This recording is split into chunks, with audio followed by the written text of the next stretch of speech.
Thank you, Mr. Speaker. I beg to lay the following paper on the table of the Senate today, 26 February 2026.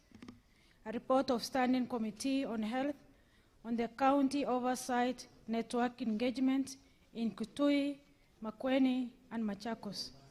Thank you. The Senate Majority Leader.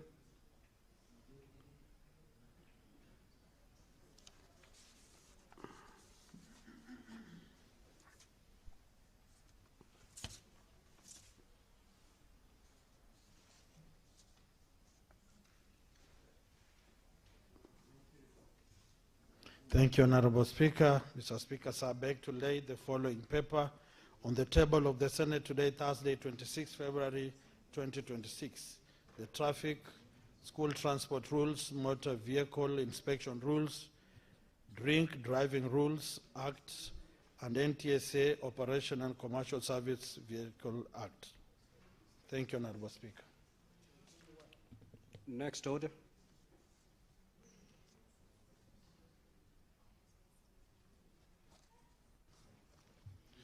Order number 6, notice of motion.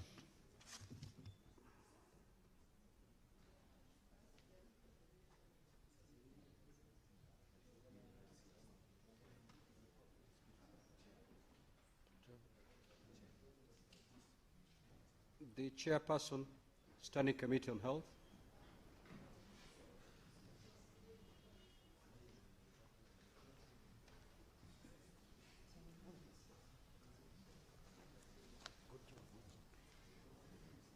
Thank you, Mr. Speaker. I beg to give notice of the following motion that the Senate adopt the report of the Standing Committee on Health on the County Oversight Network Engagements in Kitui, Makueni, Machakos County laid on the table of the Senate on Thursday, 26 October 2026. Next order.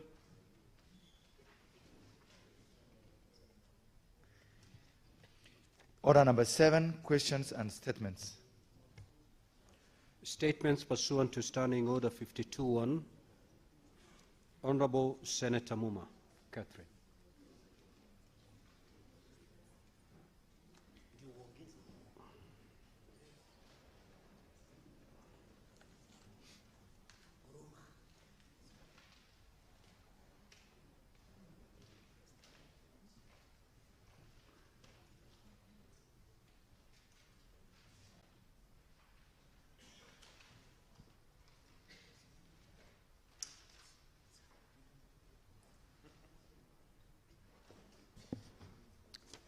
Thank you, Mr. Speaker, sir.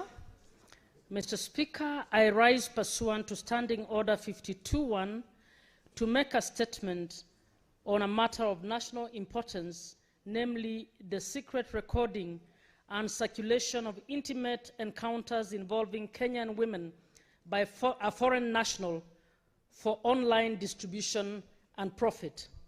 Over the past few weeks, disturbing videos have circulated widely on social media platforms depicting Kenyan women being secretly recorded without their knowledge or consent. The content captured using concealed recording devices has been disseminated online for voyeuristic consumption, exposing the women involved to humiliation, stigma, reputational damage, and profound psychological harm. Mr. Speaker, this conduct is a gross affront to the values and protections enshrined in our Constitution. Article 8 guarantees every person the right to inherent dignity and to have that dignity respected and protected, while Article 31 guarantees the right to privacy, including the right not to have one's private affairs unnecessarily required or revealed. Secretly recording and distributing intimate encounters without consent is not merely immoral. It is an egregious violation of constitutional rights and may constitute offenses under the Data Protection Act Cap 411C and the Computer Misuse and Cybercrimes Act Cap 79C. Mr. Speaker, this incident underscores dangerous intersection between technology and gender-based exploitation. The misuse of digital tools to commodify women's bodies and private lives reflects a broader pattern of online gender-based violence that continues to threaten the safety, dignity, and equality of women and girls in our country. Digital spaces must not become safe havens for abusers, predatory conduct, and impunity.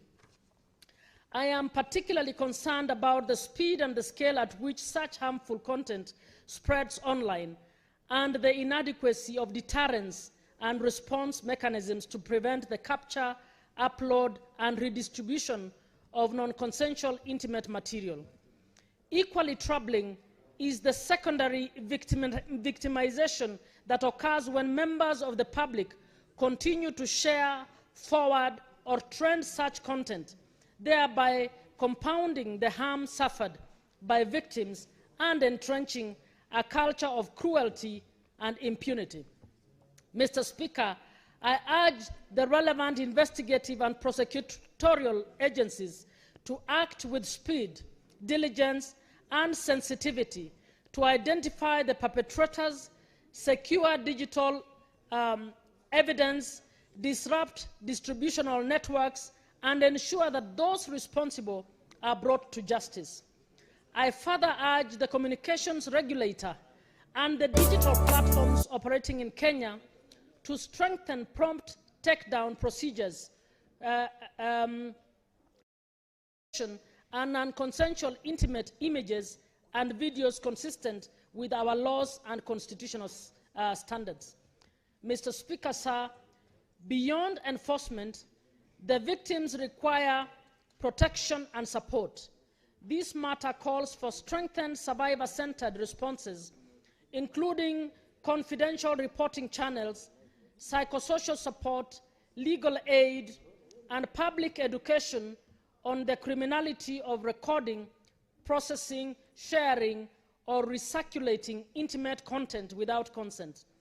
It also calls for renewed national commitment to combating technology-facilitated gender-based violence through prevention, accountability, and the promotion of responsible digital citizenship. Mr. Speaker, the dignity of Kenyan women is not negotiable. This House must send a clear message that exploitation, whether physical or digital, will not be tolerated, and that the rights of privacy and dignity guaranteed under our Constitution shall be protected without hesitation or exception. I thank you, Mr. Speaker. Senator Catherine Muma, nominated senator. Statements pursuant to Standing Order 53-1. The Senator for Nairobi City County, Honorable Edwin Sifuna.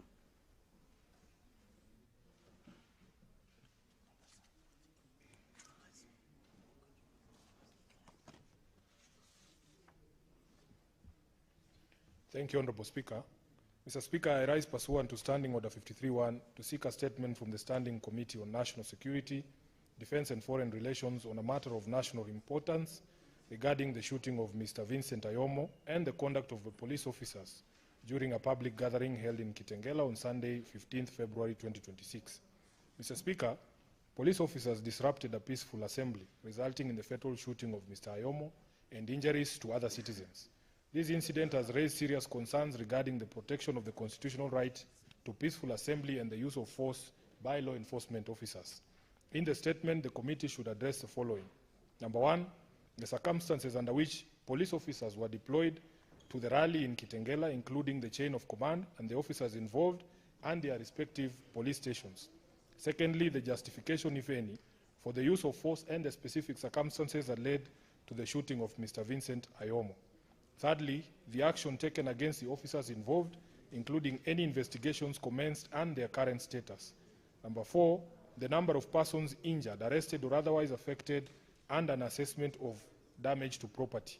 And lastly, Honorable Speaker, the measures in place to compensate the family of Mr. Vincent Ayomo and other affected persons. Speaker, with your permission, I have a second statement. I could take that as well. Mr. Speaker, I rise pursuant to Standing Order 53.1 to seek a statement from the Standing Committee on Justice, Legal Affairs and Human Rights on a matter of county-wide concern regarding the implementation status of the World Intellectual Property Organization Performance and Phonograms Treaty, WPPT, whose ratification was confirmed by a Cabinet dispatch dated Thursday, 12th May 2022. Mr. Speaker, the treaty is intended to safeguard the rights of performers and producers of phonograms by ensuring fair remuneration, recognition and protection of their works, particularly in the digital environment. With the rapid growth of the creative economy and the increasing exploitation of digital platforms for the distribution of creative content, the effective domestication and enforcement of this treaty can no longer remain a peripheral issue in national discourse. There is an urgent need to clarify the extent to which Kenya has fulfilled its obligations under the treaty and the practical measures in place to secure the rights of creatives. In the statement, the committee should address the following. Number one, the current status of the WIPO Performances and Phonograms Treaty in terms of ratification, domestication into national law, and implementation, including any legislative or regulatory amendments undertaken.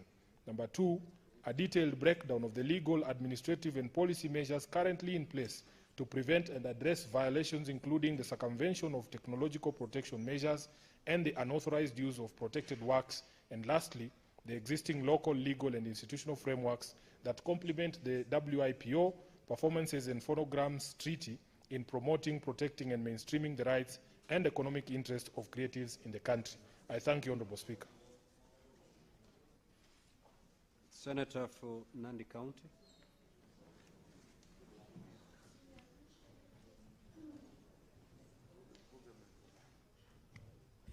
Thank you, Mr. Speaker, sir, and I have a number of statements. I hope you will allow me to read them in mutatis mutandis manner. Mr. Speaker, request for statement on the management of Nairobi water assets. Speaker, sir, I rise pursuant to Standing Order 53.1 to seek a statement from the Standing Committee on Devolution and Intergovernmental Relations on a matter of county-wide concern regarding operations of the Nairobi Water and Sewerage Company and the welfare of citizens. Mr. Speaker, sir, recent revelations have exposed systemic theft and illegal sale of water infrastructure assets belonging to the Nairobi Water and Sewerage Company. The scheme has caused losses amounting to billions of shillings annually, weakening the company's capacity to maintain and expand its infrastructure. Residents of Nairobi ultimately bear the cost through higher tariffs, delayed repairs, and poor service delivery. This development raised serious concerns about governance and oversight within Nairobi Water and Sanitation Sewerage Company and demand urgent corrective action to protect public resources and restore confidence in the management of water services. In the statement, the committee should address the following, Mr. Speaker. Sir. One, the audit and inventory control mechanisms currently in place within the Nairobi Water and Sewerage Company to safeguard water infrastructure assets and clearly state the extent to which these mechanisms are effective in preventing loss, theft, or misappropriation. Number two, Mr. Speaker, an update and detailed inventory of all Nairobi Water and Sanitation Company assets and supplies specifying their quantities, location, and corresponding monetary value to establish the true status of the company's asset base. Number three, Mr. Speaker, measures in place to ensure the safety and integrity of Nairobi Water and Sewerage Company assets, including any ongoing or proposed reforms such as digital asset tracking systems, CCTV surveillance, independent audits, staff rotation policies, and internal controls designed to strengthen oversight and accountability. Number four, Mr. Speaker, whether there have been any recent cases of asset loss, theft, or misappropriation within Nairobi Water and Sanitation and Sewerage Company, and if so, detail the action taken to investigate such incidences, recover lost assets, hold responsible officers accountable, and prevent any recurrence. And finally, Mr. Speaker, on this statement, the accountability frameworks in place to guarantee transparency in Nairobi Water and Sewerage Company's procurement, staffing, and asset management practices, and specify the steps being taken to protect residents of Nairobi from the risks and dangers posed by the compromise or missing water infrastructure that will affect the issue of water provision. Mr. Speaker, with your indulgence, on to my second statement. request for a statement on the unrest and indefinite closure of Olesos National Polytechnic in Nandi County. Mr. Speaker, sir, I rise pursuant to Standing Order 53-1 to seek a statement from the Standing Committee on Education on a matter of national concern regarding the recent unrest at Olesos National Polytechnic in Nandi County and the subsequent indefinite closure of the institution following tensions arising from the vetting results of the Technical and Vocational Education and Training Personnel Association, TONOPTA, Council elections held on 11 February 2026. Mr. Speaker, sir, the vetting exercise, which disqualified several aspirants, triggered dissatisfaction among students and escalated into protests that disrupted learning and led to property damage. The administration responded by closing the Polytechnic indefinitely, leaving students stranded and raising concern about their academic progress and welfare and the general running of the Polytechnic. In the statement, Mr. Speaker, the committee should address the following. 1, the current status of inquiries into arrest the agencies leading investigations into the matter and the conduct of both students and administrators during the incident. Number 2, the immediate actions taken by the Ministry of Education and the Polytechnic's management to restore calm, safeguard students and staff safety, and manage communication during the crisis. Number 3, the reasons that informed the indefinite closure of the institution and the measures, timelines, and safeguards in place to reopen the institution and resume learning. Number 4, Mr. Speaker, the steps taken to address students' concern over TONOPTA Council election vetting process, measures to ensure transparency and fairness in future elections. Number 5, Mr. Speaker, which is important, the current financial status of Olesos National Polytechnic, including government capitation, internally generated funds, accountability for expenditures, the role of the principal in financial oversight, and findings of any recent audits, including the board. Mr. Speaker, finally, the measures to rebuild the public trust in the institution of Olesos, strengthen accountability and governance structures, engage in stakeholders, and prevent similar disruptions in technical training institutions. Mr. Speaker, as you are aware, the Senator of Trans Nzoia had requested that I read his statement on his behalf. Thank you, Mr. Speaker, for that indulgence. Request for a statement on the unlawful closure of County Public Service Board offices and transfer of board staff in Trans Nzoia County. Mr. Speaker, sir, I rise pursuant to Standing Order 53-1 to seek a statement from the Standing Committee on Devolution and Intergovernmental Relations on a matter of county-wide concern regarding the unlawful closure of the County Public Service Board of Trans Nzoia County Government and the transfer of its staff. Mr. Speaker, sir, the County Secretary of Trans Nzoia County Government, acting on instructions of the Governor of Trans Nzoia County, issued a statement on 16 February 2026 directing the closure of the County Public Service Board offices and the transfer of its staff. This action is arbitrary and of grave concern, given that the County Public Service Board is an independent institutional organ established under Article 235 of the Constitution of Kenya and operationalized by the County Governments Act of 2012. The board is not subordinate to the county executive and is insulated from executive administrative control, supervision, or interference. Consequently, the county governor lacks legal authority to dissolve, suspend, or otherwise paralyze the operations of a sitting board outside the procedure prescribed by law. In the statement, Mr. Speaker, the committee should address the following. 1, the circumstances under which the Governor of Trans Nzoia County directed closure of the County Public Service Board offices and the transfer of its staff and the legal basis for the Governor's action.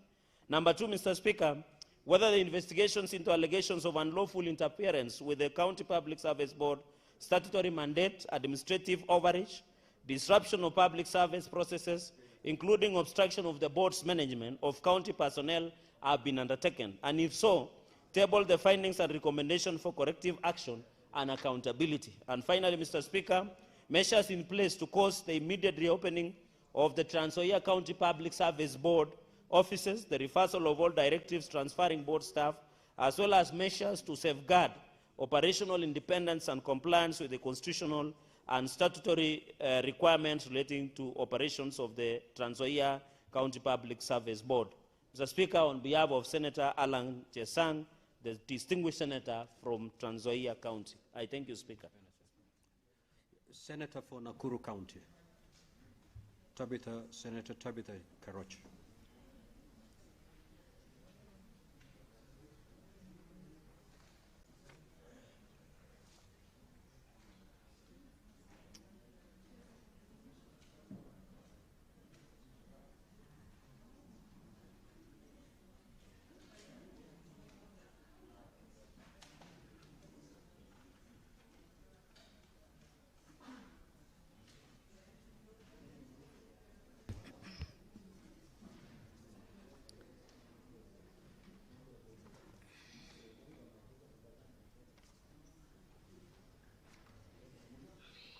Mr. Speaker, sir, I rise pursuant to Standing Order 53-1 to seek a statement from the Standing Committee on Land, Environment and Natural Resources on a matter of county-wide concern regarding the allocation of Kisima land in Njoro Sub-County, Nakuru County to civil servants.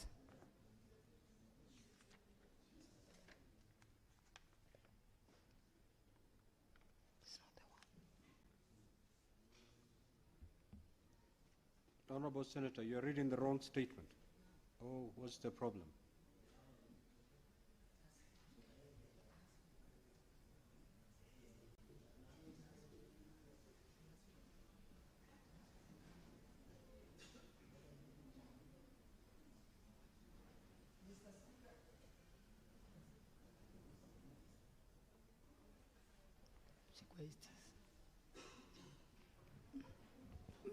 Mr. Speaker, sir, I rise pursuant on Standing Order 53-1 to seek a statement from the Standing Committee on Land, Environment and Natural Resources on a matter of county-wide concern regarding the destruction of plants, crops, property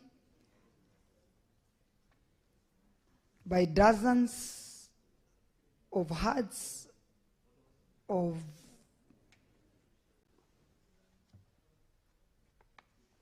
many buffaloes from Longonot National Park, affecting the residents of Karai, Nyamathi, Mirera, Kiambogo, and Hell's Gate in Naivasha Sub-County, and from Nakuru National Park, affecting Nakuru East Ward residents. The residents of the said areas, whose livelihoods have been negatively affected by the stray buffaloes, have been forced to live in constant fear and cannot leave their houses. The said buffaloes seem to have overwhelmed the Kenya Wildlife Services officers, who have been unable to return the said buffaloes to the parks. This means that the affected residents cannot continue with their livelihoods of daily living due to threats of attacks by the marauding buffaloes. Mr. Speaker, this calls for urgent intervention to order to mitigate the situation and allow the residents to resume their economic activities.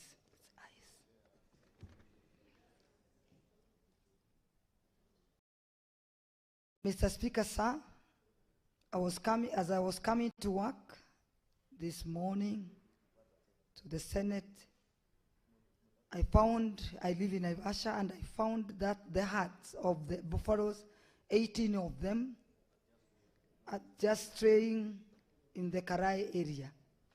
In the statement, the committee should address the following. The immediate urgent strategies in place to control the stray buffaloes from further destruction of people's property.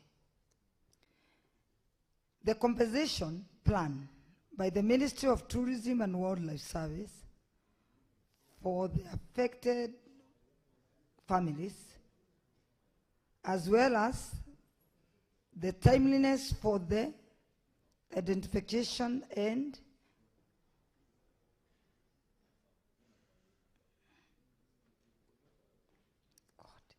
documentation of the affected residents in order.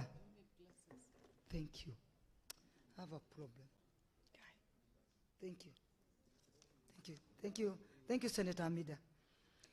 Mr. Speaker, sir, I rise pursuant to Standing Order 53 to seek a statement from the Standing Committee on Land, Environment and Natural Resources on a matter of county-wide concern regarding the destruction of plants, crops, and property by dozens of herds of stray buffaloes from Longonot National Park, affecting the residents of Karai, Nyamadi, Mirera, Kiambogo, and Hell's Gate in Naivasha sub-county, and from Nakuru National Park, affecting Nakuru Eastward residents. Mr. Speaker, sir, the residents of the said areas whose livelihoods have been negatively affected by the stray buffaloes have been forced to live in constant fear and cannot leave their houses. The said buffaloes seem to have overwhelmed the Kenya Wildlife Services officers who have been unable to return and confine the buffaloes to the parks.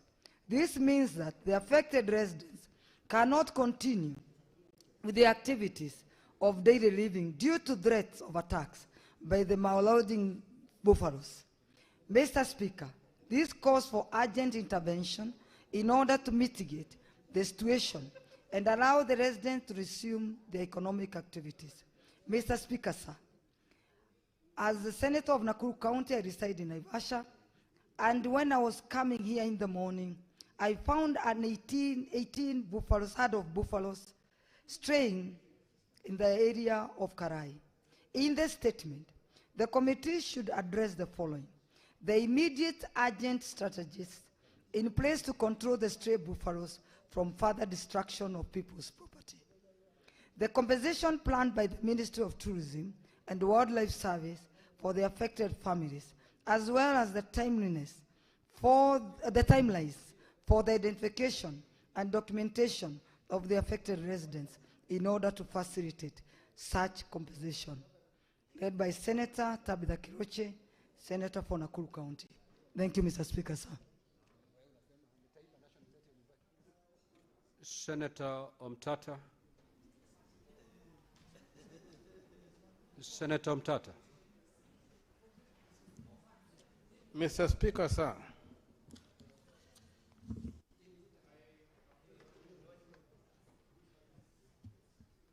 I have two statements, Mr. Speaker, sir, and I request to read them concurrently. My first statement is on governance, regulatory compliance, and accountability at the Cooperative Insurance Company, that is CIC Group. Mr. Speaker, sir, I rise pursuant to Standing Order 53, Clause 1, to seek a statement from the Standing Committee on Trade, Industrialization, and Tourism on a matter of national concern regarding governance, regulatory compliance, and accountability at the Cooperative Insurance Company, CIC Group.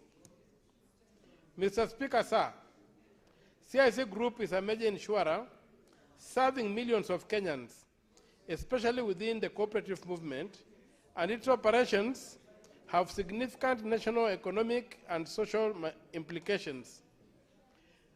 Reports in the public domain allege systemic irregularities, including excessive commission payments allegedly above insurance regulatory authority limits, conflicts of interest arrangements involving agencies, brokerages linked to senior leadership, weak internal controls, and questionable procurement, asset disposal, and related transactions. Further, concerns relate to reports of retaliation against staff who raise fraud or compliance issues, suppression of internal reports, and failure to honor lawful employment obligations and settlement agreements. In the statement, the committee should address the following: the extent of compliance with insurance regulatory authority prescribed commission rates across CIC Group, particularly in respect of SACCO-based and large scheme business portfolios.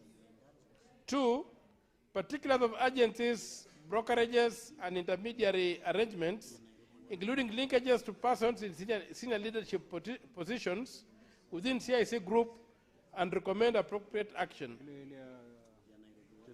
3, the integrity of recruitment, procurement, and asset acquisition and disposal processes within the group, including evidence of undue influence or abuse of office by senior officers. Just get a copy of it so that I can direct. 4, the adequacy and independence of internal whistleblowing mechanisms, including how reports of fraud or regulatory breaches are handled, and whether there have been instances of retaliation, victimization, or obstruction of oversight processes from 2020 to date.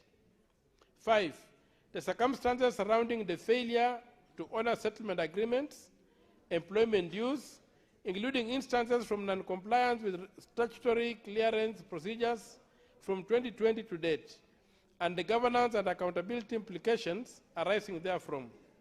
6, measures recommended to safeguard the interests of cooperative members, policyholders, and the wider public. Senator Andrew Mtata, MP, Senator from Busia County, 20th February 2026. My second request for statement is on illegalities surrounding the procurement and restructuring of the Rironi-Nakuru Mau Summit Toll Road project. Mr. Speaker, sir, I rise pursuant to Standing Order 53, Clause 1, to seek a statement. Order, Honorable Senator. Senator Tabitha Keroche. Mr. Speaker, sir, I rise pursuant to Standing Order 53, Clause 1, to seek a statement from the Standing Committee on Finance and Budget on a matter of national concern regarding illegalities surrounding the procurement, restructuring, and concessioning of the Rironi-Nakuru Mau Summit Toll Road project. Mr. Speaker, sir, the Rironi-Nakuru Mau Summit corridor is among the country's most critical transport arteries, linking Nairobi to the Rift Valley and the Western region, and is central to the national economy, regional trade, and public mobility. However, recent revelations concerning the procurement, restructuring, and concessioning of this project indicate that the original PPP contract, which was initially awarded as a single concession, was subsequently split between two foreign contractors in a process intended to avoid prolonged external scrutiny. In the statement, the committee should address the following. 1, the procurement and restructuring processes of the Rironi-Nakuru Mau Summit Toll Road project, including compliance with the Constitution, the Public Procurement and Asset Disposal Act, the Public Finance Management Act, and the Access to Information Act, and the Public-Private Partnership Act.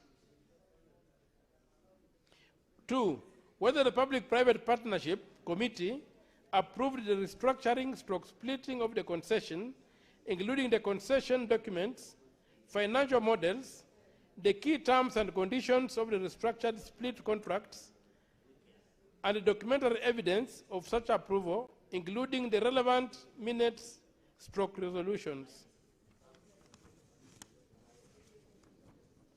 3, the status of environmental and social approvals following the restructuring, including whether any variation required fresh or updated approvals and compliance measures.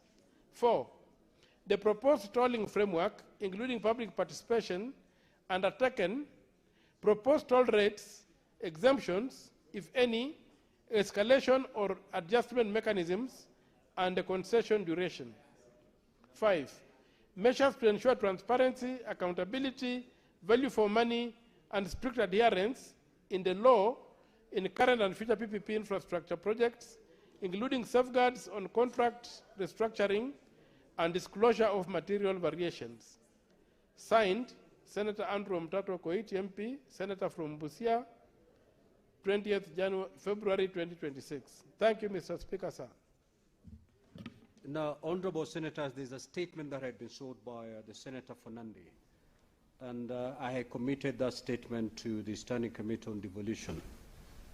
I now direct that particular statement be directed to the Standing Committee on Land and Natural Resources.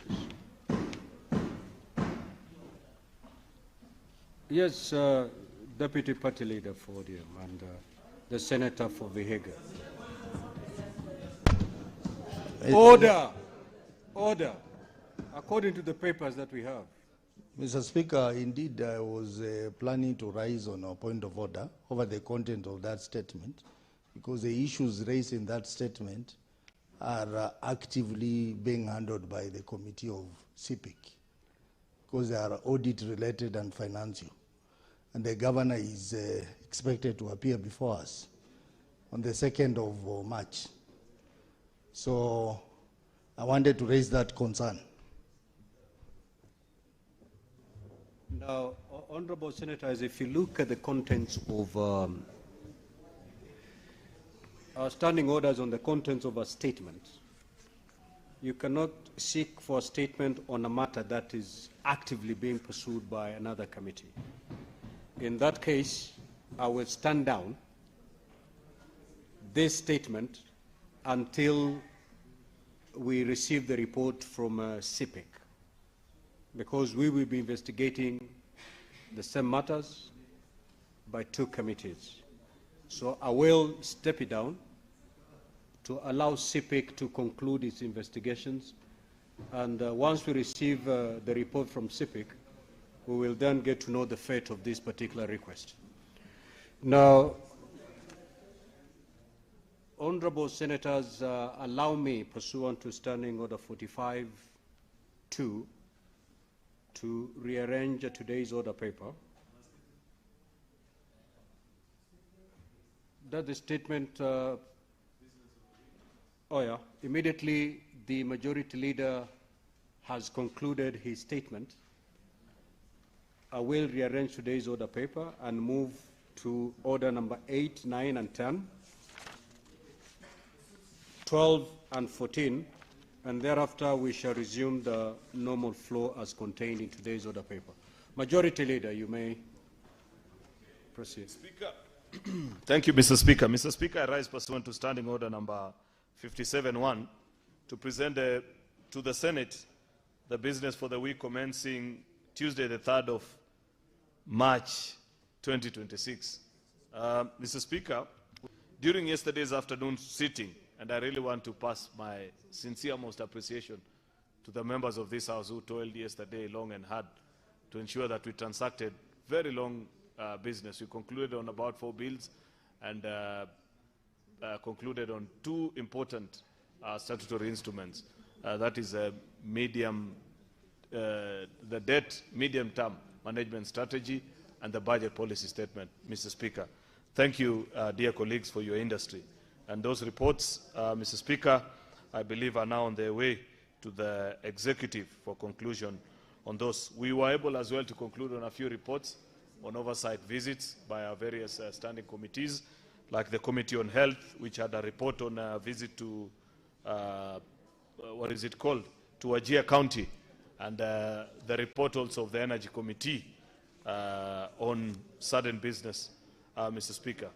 So I pass my sincere most. If we work like that, colleagues, we shall make this session quite meaningful. Order, order, Honorable Senators. May the Majority Leader be heard in silence. I know there's some excitement trying to welcome the youth leader in the Senate, but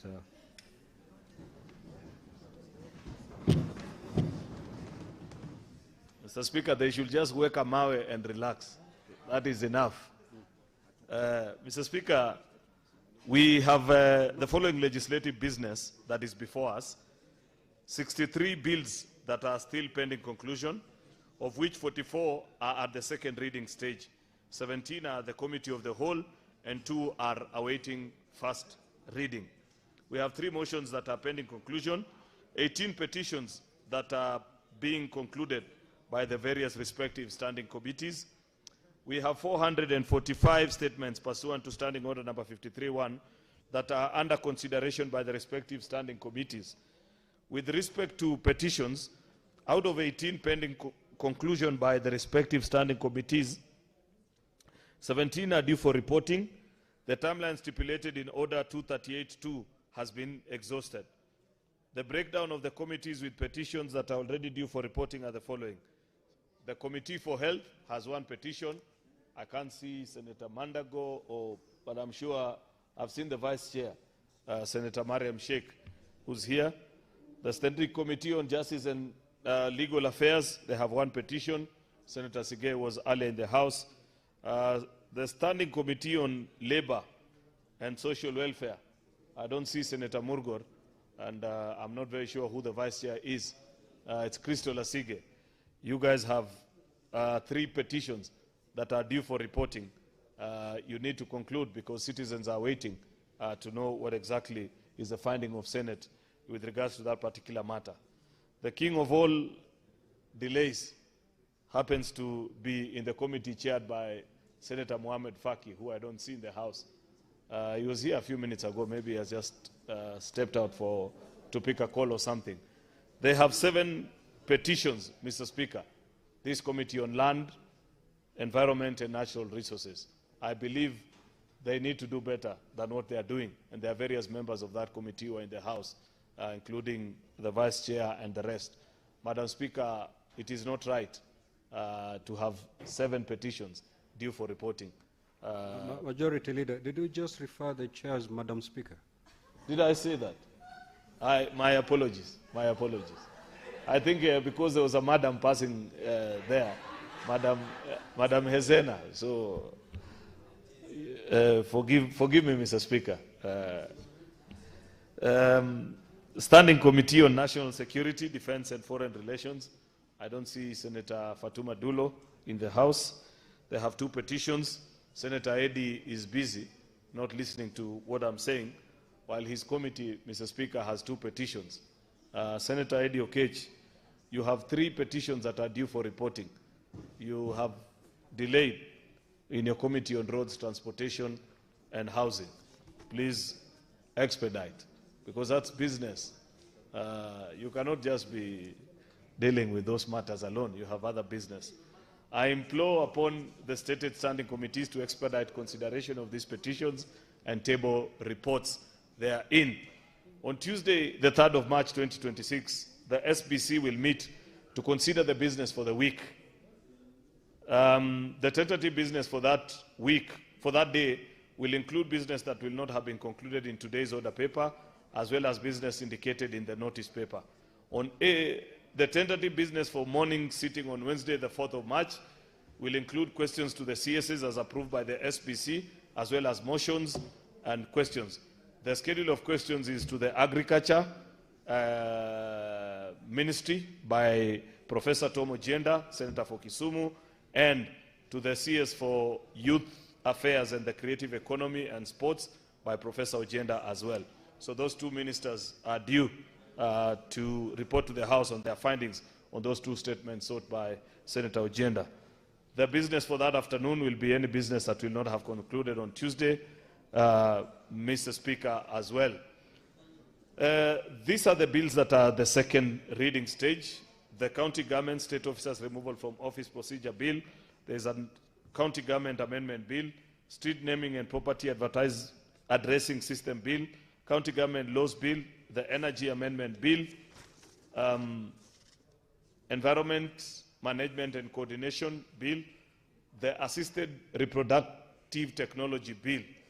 The bills that are the Committee of the Whole, Mr. Speaker, which include some that are in the order paper today, are the Sports Amendment Bill, Senate Bill number 33 of 2024, the Office of the County Attorney Amendment Bill, the Public Fundraisings Appeal Bill, Senate Bill number 36 of 2024, the Heritage and Museums Bill, Senate Bill number 8 of 2023, the Environment Laws Amendment Bill 2024, the Statutory Instrument Bill, the Sports Amendment Bill, Senate Bill number 45, the County Civic Education Bill, the County Hall of Fame Bill. The projected business for Thursday, 5th of March 2026 will include business not concluded in the order paper for Wednesday, 4th of March 2026, and any other business scheduled by the Senate Business Committee. I thank you, Mr. Speaker, and do hereby lay the statement on the table of the Senate. Thank you, Majority Leader. And as I had already directed, I had rearranged today's order paper, so clerk, proceed to call the order number 8, and thereafter we will proceed with 9, 10, 11, 12, 13 and 14.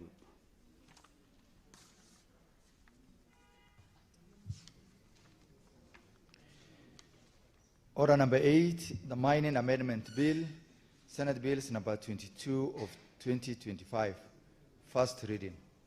A bill for an act of parliament to amend the Mining Act to provide a framework for the utilization of mineral royalties for the benefit of communities where the exploitation of mineral resources occur and for connected purposes. Order number 9, Committee of the Whole, the Cancer Prevention and Control Amendment Bill, National Assembly Bills number 45 of 2022. Order number 10, Committee of the Whole, the Metrology Bill, Senate Bills number 45 of 2023. Order number 11, Committee of the Whole, the Election Offences Amendment number 2 Bill, Senate Bills number 28 of 2024.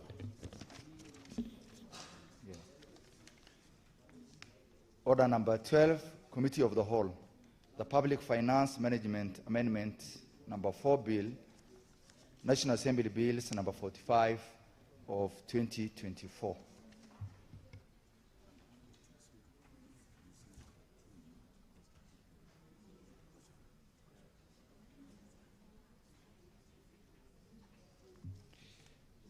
Order number 14, Committee of the Whole, the Tobacco Control Amendment Bill, Senate Bills number 35 of 2024.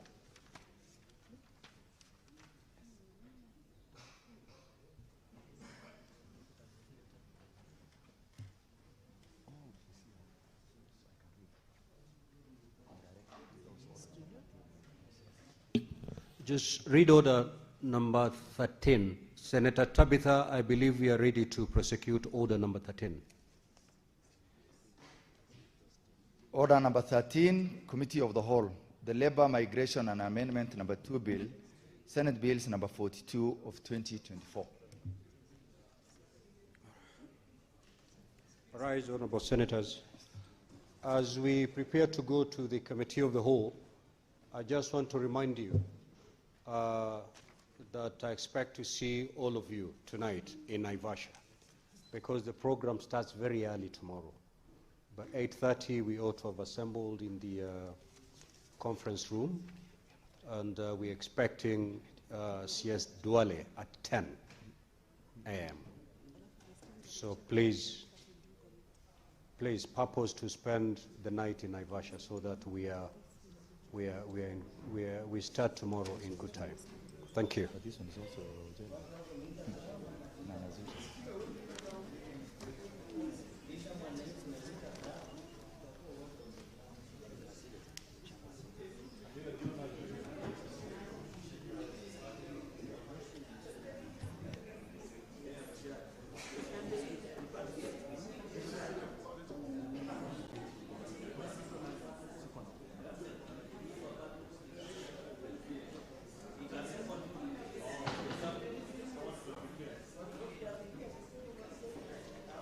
Honorable Senators, you may resume your seats for the Committee of the Whole.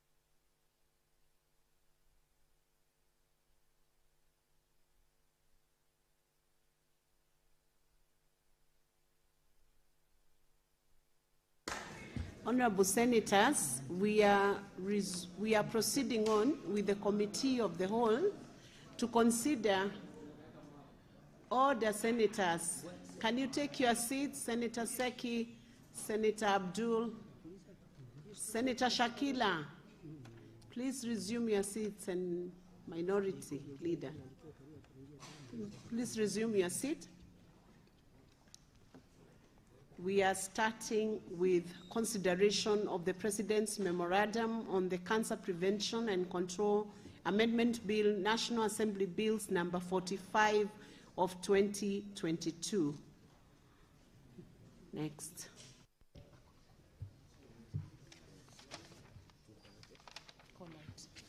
The President's recommendation on Clause 2. I propose the question that the President's recommendation to delete Clause 2 be approved, and I invite the Chairperson, Standing Committee on Health, to explain the meaning, purpose, and effects of the committee's recommendation. Chairperson, Committee, Standing Committee on Health, Senator Mariam, are you the one taking up that? This was my bill.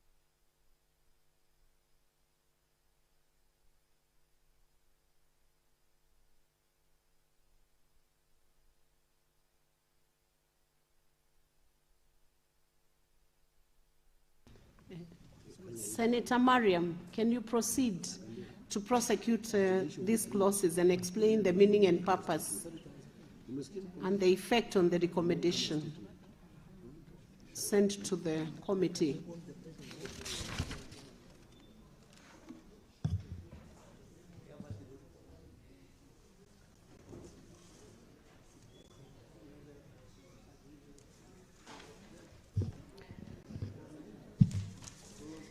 Madam Speaker, sir, I propose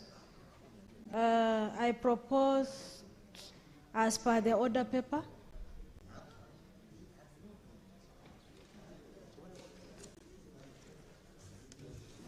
I put the question that the President's recommendation to delete Clause 2 be approved.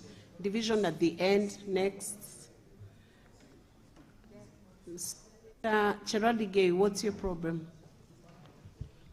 Madam Speaker, you remember I was the co-sponsor of this Cancer Prevention and Control Amendment, National Assembly Bills number 45 of 2022.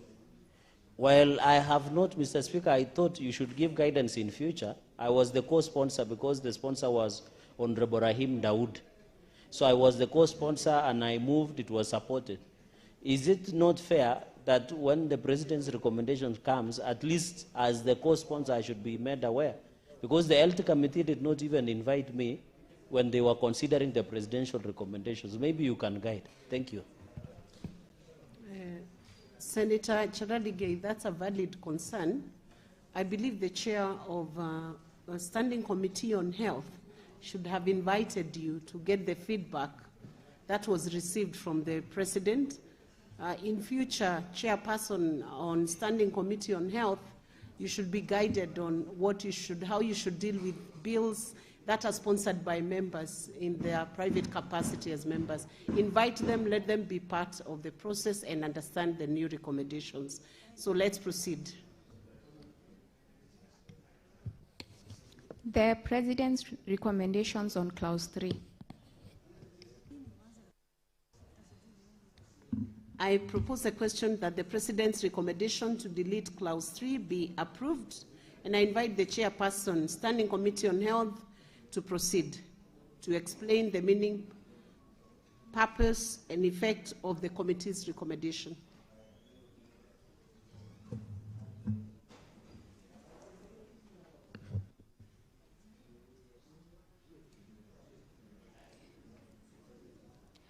Madam Speaker, I accept as per the order paper.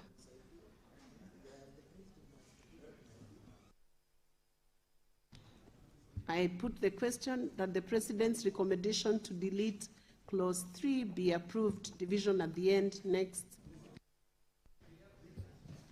The President's recommendation on Clause 4.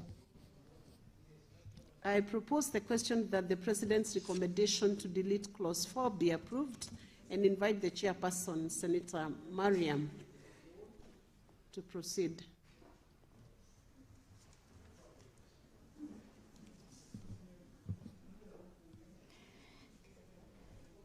Madam Speaker, sir, Madam Speaker, I put a question as recommended as per the order paper. I put the question that the President's recommendation to delete clause 4 be approved, division at the end. Next.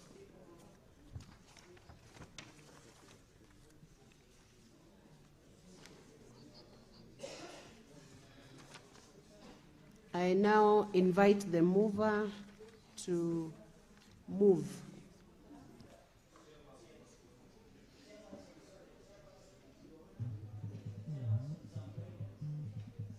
Guidance, do you need Senator Chirarige?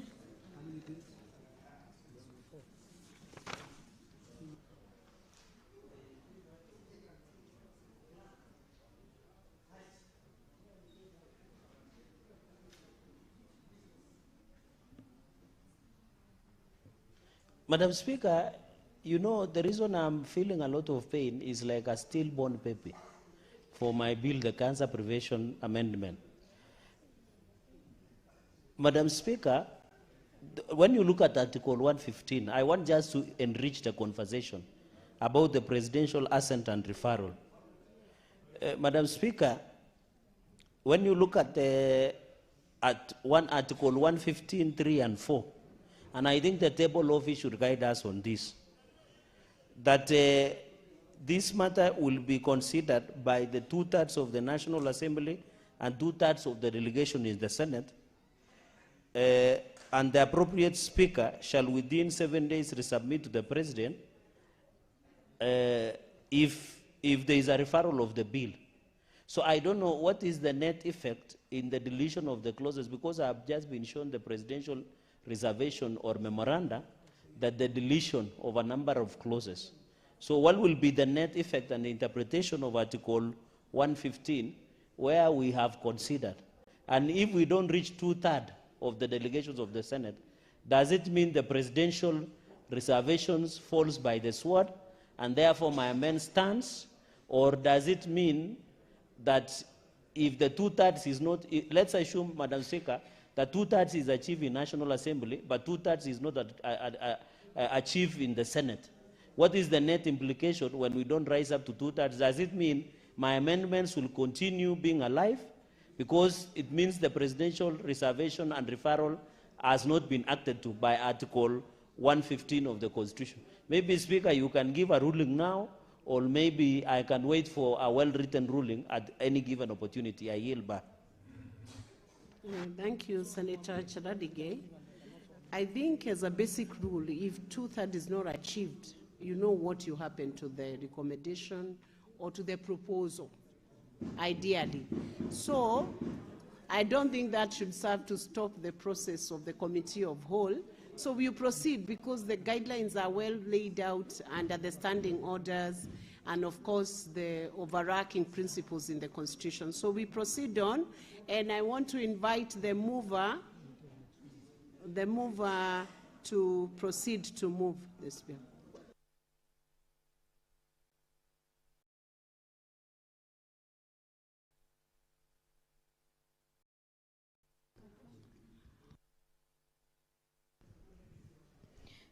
Madam Chair, pursuant to Standing Order 153, I beg to move that the Committee of Whole do report to the Senate consideration of the President's Memorandum on the Cancer Prevention and the Control Bill, Senate Control Bill, National Assembly, number 445 of 2022. Thank you. I put the question that the Committee of the Whole do report to the Senate its consideration of the President's Memorandum on the Cancer Prevention and Control Amendment Bill, National Assembly Bills number 45 of 2022.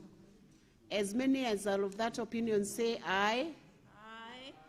As many as are of contrary opinion say nay. The ayes have it.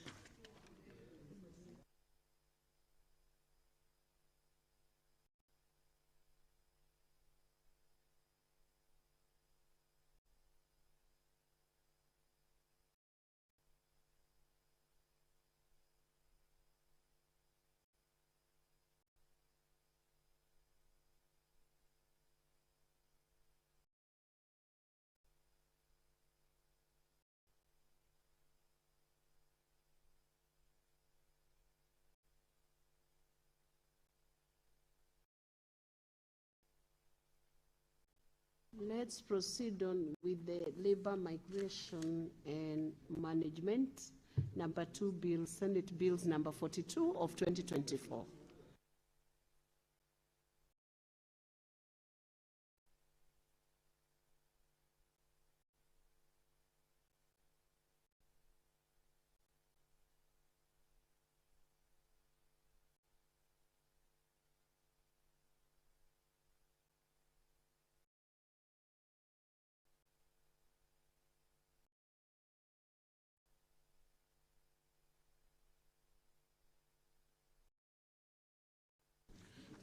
Let's reorganize that and wait for a few minutes for certain preparation to be done by the clerk. Let's proceed to the meteorology bill, Senate Bills number 45 of 2023. Thank you.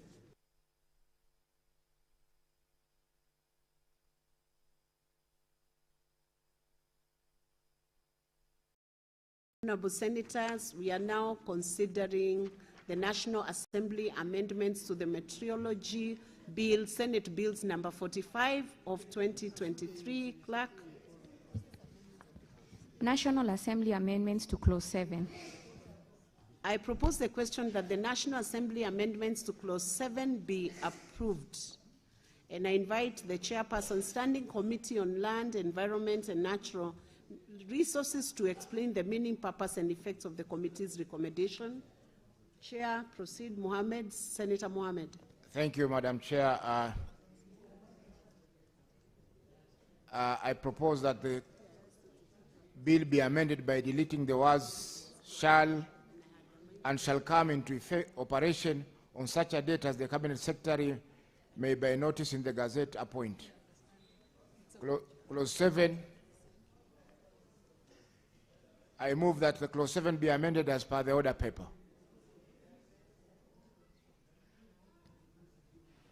I put the question that the National Assembly amendments to Clause 7 be approved. Division at the end. Next. National Assembly amendments to Clause 12. Madam Chair, I move that... I propose the question. Just hold on, Thank Chair. Resume your seat. We'll call you. I propose the question that the National Assembly amendments to Clause 12 be approved and invite the Chairperson to move. Madam Chair, I move that Clause 7 be amended as provided for in the order paper. It is not Clause 7, it Clause is 12. Clause 12. Can you repeat? Can you move it again? Madam Chair, I propose that Clause 12 be amended as per the order paper. I put the question that the National Assembly amendments to Clause 12 be approved. Division at the end. Next. National Assembly amendments to Clause 19. I propose the question that the National Assembly amendments to Clause 19 be approved. Chairperson, Standing Committee on Land, Environment and Natural Resources, Senator Mohammed. Madam Chair, I move that Clause 19 be amended as provided for in the order paper. I put the question that the National Assembly amendment to Clause 19 be approved. Division at the end. Next. National Assembly amendments to Clause 38. I propose the question that the National Assembly amendments to Clause 38 be approved and invite the Chairperson, Standing Committee on Land, Environment and Natural Resources, Senator Mohammed. Madam Chair, I move that Clause 38 be amended as provided for in the order paper. I put the question that the National Assembly amendment to Clause 38 be approved. Division at the end. Next. National Assembly amendments to Clause 53. I propose the question that the National Assembly amendments to Clause 53 be approved. Invite the Chairperson, Standing Committee on Land, Environment and Natural Resources to move this motion. Madam Chair, I move that Clause 53 be amended as provided for in the order paper. I put the question that the National Assembly amendments to Clause 53 be approved. Division at the end. Next. National Assembly amendments to introduce a new Clause 43A. I propose the question that the National Assembly amendments to introduce a new Clause 43A be amended and invite Senator be approved and invite Senator Mohammed to proceed and move. Madam Chair, I move that new Clause 43 be amended as provided for, 43A be amended as provided for in the order paper. Thank you. I put the question that the National Assembly amendments to introduce a new clause 43A be approved. Division at the end. Next. National Assembly amendments to clause 1. I propose the question that the National Assembly amendments to clause 1 be approved and invite the chairperson, Senator Mohammed, to move. Madam Chair, I propose that clause 1 be amended as provided for in the order paper. I put the question that the National Assembly amendments to clause 1 be approved. Division at the end. Next. We are done with canvassing the clauses in that bill, and division is at the end.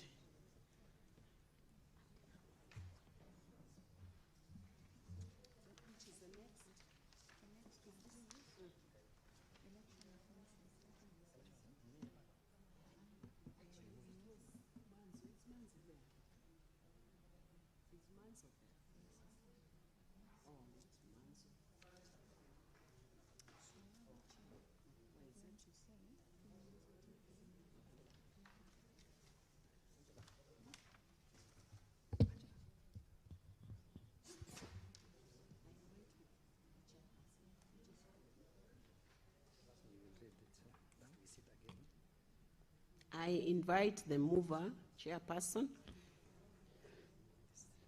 to move this bill. Madam Chairperson, I move that, I beg to move that the committee do report to the Senate its consideration of the National Assembly amendments to the Meteorology Bill, Senate Bills number 45 of 2023, and its approval thereof with the amendments. Can you move it in the right way, seeking leave to sit again tomorrow? Okay. Madam Chairperson, I beg to move that the committee do report to the Senate its consideration of the National Assembly amendments to the Meteorology Bill, Senate Bills number 45 of 2023, and seek leave to sit again tomorrow. I put the question that the Committee of the Whole do report on its consideration of the National Assembly amendments to the Meteorology Bill, Senate Bills number 45 of 2023, and seek leave to sit again tomorrow. As many as are of that opinion say aye. Aye. As many as are of contrary opinion say nay. The ayes have it.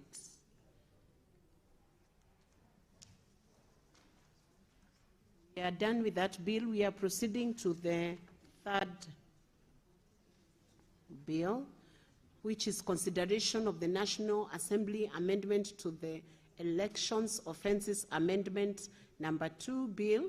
Senator Manzo, don't exit the House.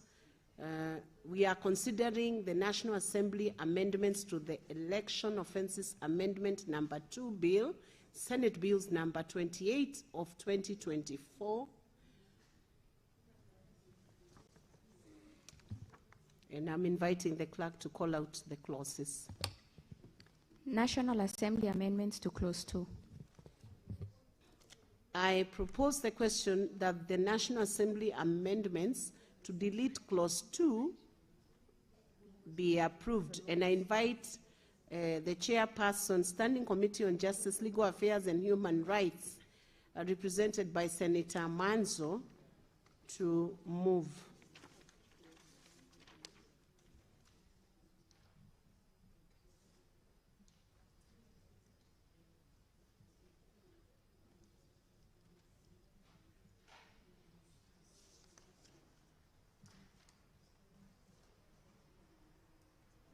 Can I have the dispatch? Thank you. National Assembly amendments to clause 2. I propose the question that the National Assembly amendment to delete clause 2 be approved. The chairperson, Standing Committee on Justice, Legal Affairs and Human Rights, to explain the meaning, purpose, and effect of the committee's recommendation.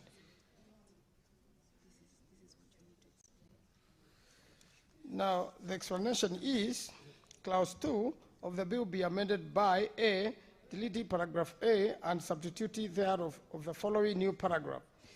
A, in paragraph H, by inserting the words or unreasonably delays immediately after the word fails. And then B, deleting paragraph C and substituting thereof the following new paragraph. C, by inserting the following new paragraphs immediately after paragraph M.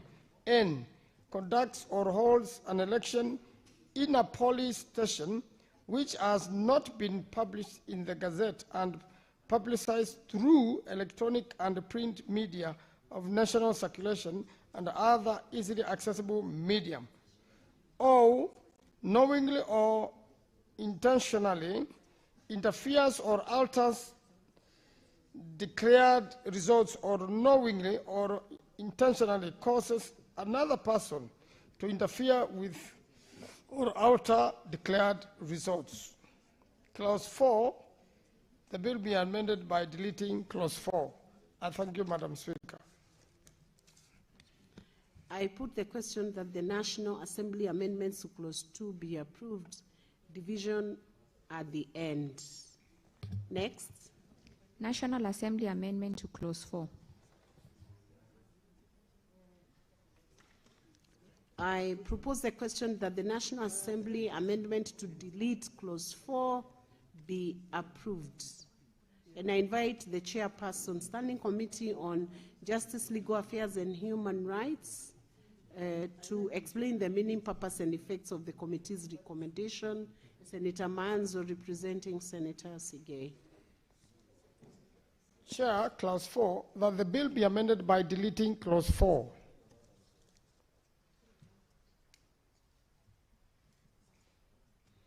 I put the question that the National Assembly amendment to delete clause 4 be approved, division at the end.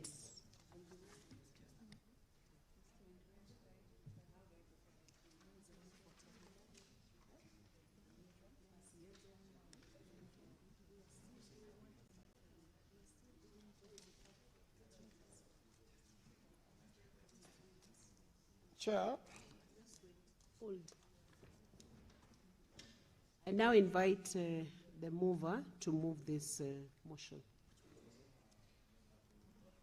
Chair, Honorable Chairperson, pursuant to Standing Order 153, I beg to move that the Committee of the Whole do report to the Senate its consideration of the National Assembly amendments to the Election Offences Amendment Bill number 2, Senate Bills number 28 of 2024, and seek leave to sit again tomorrow. I put the question that the Committee of the Whole do report to the Senate its consideration of the National Assembly amendments to the Election Offences Amendment number 2 Bill, Senate Bills number 28 of 2024, and seek leave to sit again tomorrow. As many as are of that opinion say aye. As many as are of contrary opinion say nay. The ayes have it.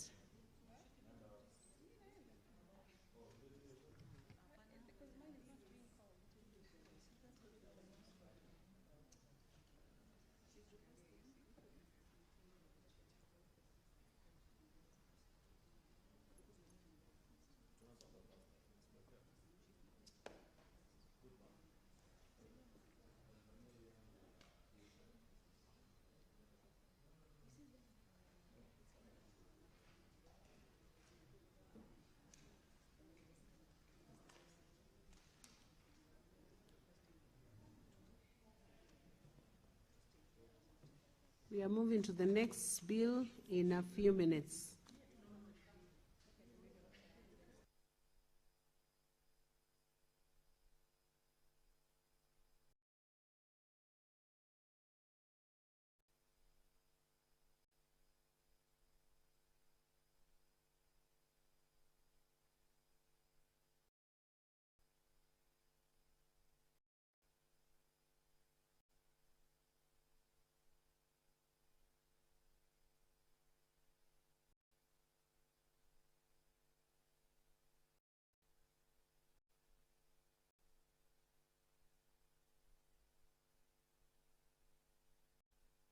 We are proceeding on with the Public Finance Management Amendment number 4 Bill, National Assembly Bills number 45 of 2024. I want to invite the clerk to call out the clauses. Clause 2. I propose the question that clause 2 be part of the bill, and I want to invite the chairperson, Standing Committee on Finance and Budget, to proceed and move.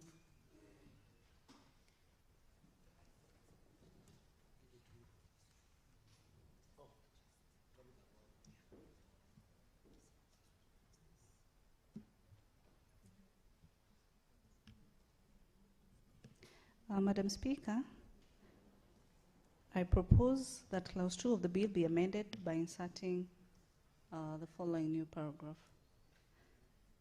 Immediately after paragraph A, that is by inserting the following subsection immediately after subsection 7, which talks about, notwithstanding subsection 7, Parliament may, by resolution, extend this time for consideration of the budget policy statement by a further 7 days. Madam Speaker, you've noted as a committee over time, because this is an annual process, at times there's a bit of delay from the different stakeholders through the different committees, and so it was a proposal by the committee that we just give it a bit of 7 working days.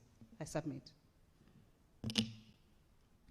I propose the question that clause 2 be amended as proposed. I put the question that clause 2 be amended as proposed. Division at the end next. Clause 3. I propose the question that clause 3 be part of the bill. I put the question that clause 3 be part of the bill. Division at the end next. Clause 4. I propose the question that clause 4 be part of the bill. And I invite the chairperson, Standing Committee on Finance and Budget, Senator Tabitha, proceed. Once again, thank you, Madam Chair. As a committee, we thought that clause 4 of the bill be amended in paragraph A by inserting the following new paragraph, which will be immediately after paragraph EB, which talks about the Public Finance Management Act of Section 23, herein referred to as the Principal Act, is of the cap amended in section 23 by deleting the words 3 months, appearing immediately after the words not later in subsection 1, and substituting therefore with the word 2 months. We did it, Madam Speaker, so as to be a bit more precise with the time period. 1B, Madam Speaker, still in clause 4, the Principal Act is amended in section 24, in section 24:10 by deleting the words 3 months, appearing immediately after the cap, and then starting not later, and ensuring that it's substituted by 2 months. Madam Speaker, I submit. I propose the question that clause 4 be amended as proposed. I put the question that clause 4 be amended as proposed. Division at the end next. New clause 1A. I invite the mover to move the new clause 1A. I propose that the new clause 1A be read a second time. I propose the question that the new clause 1A be now read a second time. I put the question that new clause 1A be now read a second time. Division at the end next. New clause 1B. Mover, please take it up. Senator Tabitha. Madam Speaker, I propose that the question new clause 1B be now also be read a second time. I propose the question that new clause 1B be now read a second time. I put the question that new clause 1B be now read a second time. Division at the end next. New clause 3A. Mover, Senator Tabitha, please move this clause. Thank you, Madam Speaker. 3A, Madam Speaker, section 68 of the Principal Act is amended in section 2 by deleting the word 3 months, appearing immediately after the words year within in paragraph K, and substituting therefore the words 2 months. And Madam Speaker, B subsection 4 by inserting the words the Auditor General and Article 229 of the Constitution immediately after the words of the Constitution appearing in the introductory phrase, by also inserting the words Auditor General immediately after the words National Treasury in paragraph B, and by inserting, lastly, part C, the following subsection immediately after subsection 4. 4A, an accounting officer who does not implement the recommendations made under subsection 4 shall be liable to the penalty provided under section 199. I propose the question that the new clause 3A be now read a second time. I put the question that new clause 3A be now read a second time. Division at the end next. New clause 3B. I invite the mover, Senator Tabitha, to move the new clause. Thank you, Madam Speaker. The Principal Act is amended in section 80 of section 80, deleting the words 4 months, appearing immediately after 80 after the word not later in subsection 4 and substituting therefore the words 2 months. I propose the question that new clause 3B be now read a second time.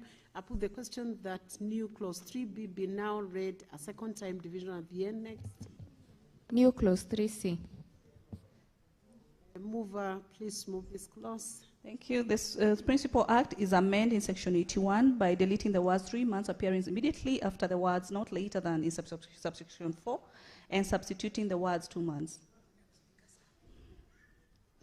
I propose the question that new clause 3C be now read a second time. I put the question that new clause 3C be now read a second time. Division at the end.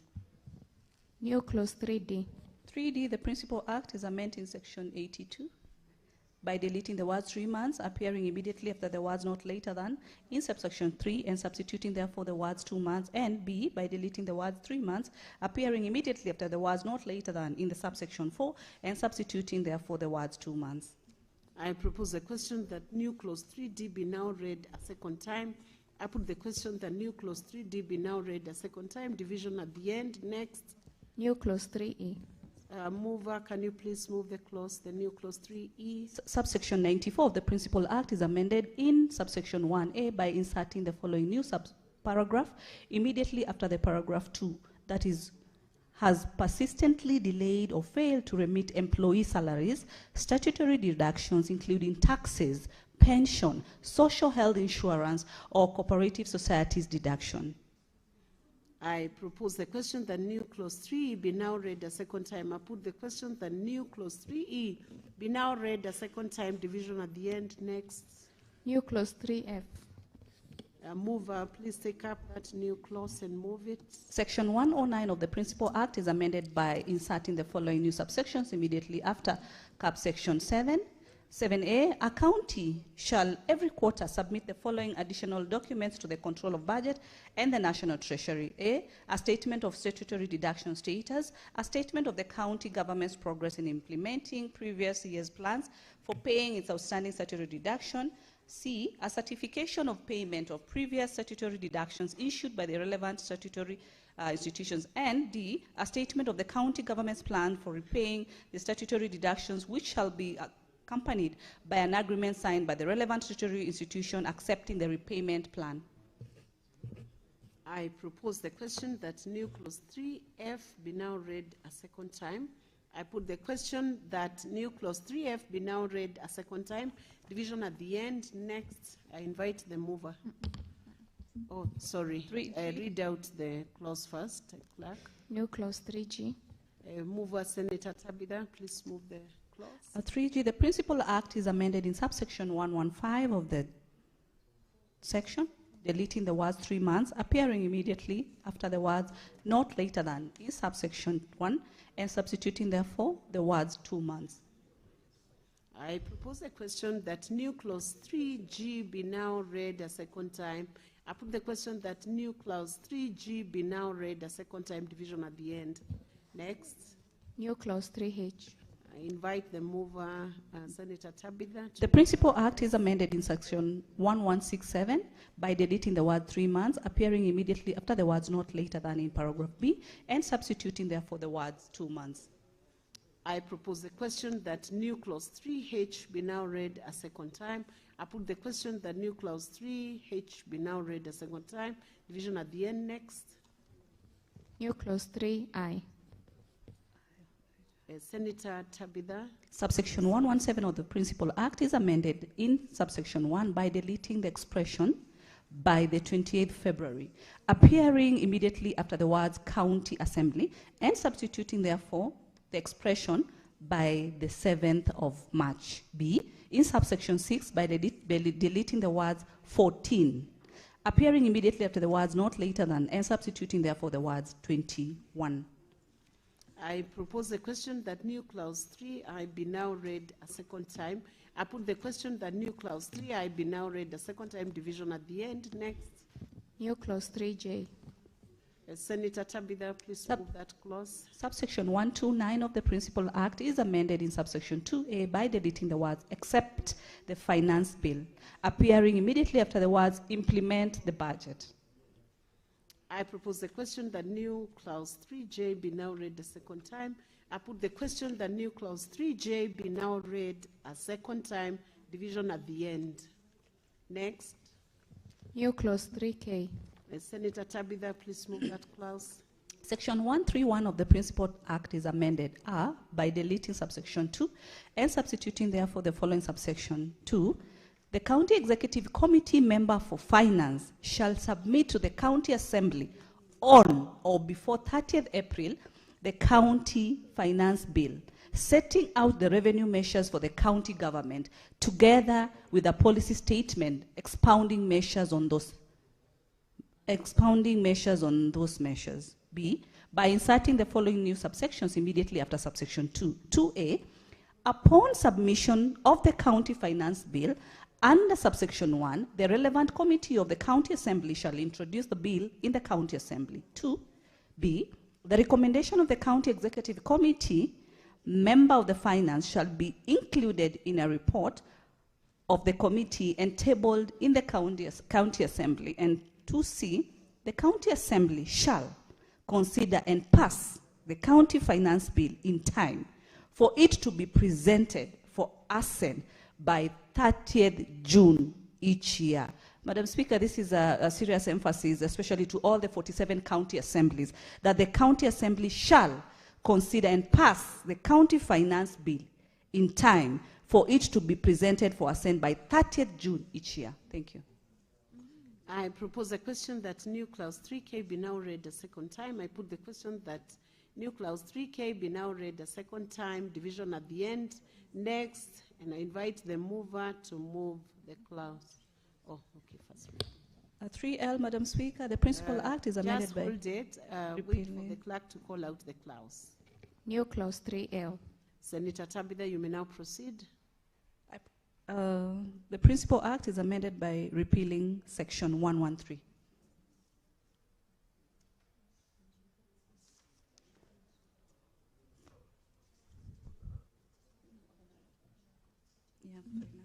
Have you finished? Yes, I have, Madam Speaker. I propose the question that new clause 3L be now read a second time. I put the question that new clause 3L be now read a second time. Division at the end. And Senator Tabitha, can you approach the chair for a minute before we proceed on?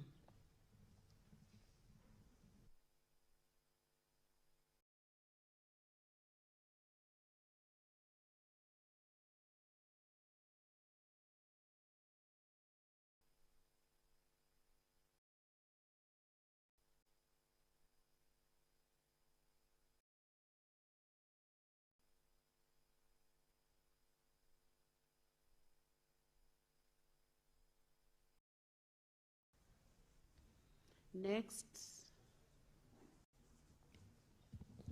New clause 3M. Senator Tabitha, you may proceed to... Thank you, Madam Speaker. As per the order paper. Approach the chair.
Next, New clause 3M.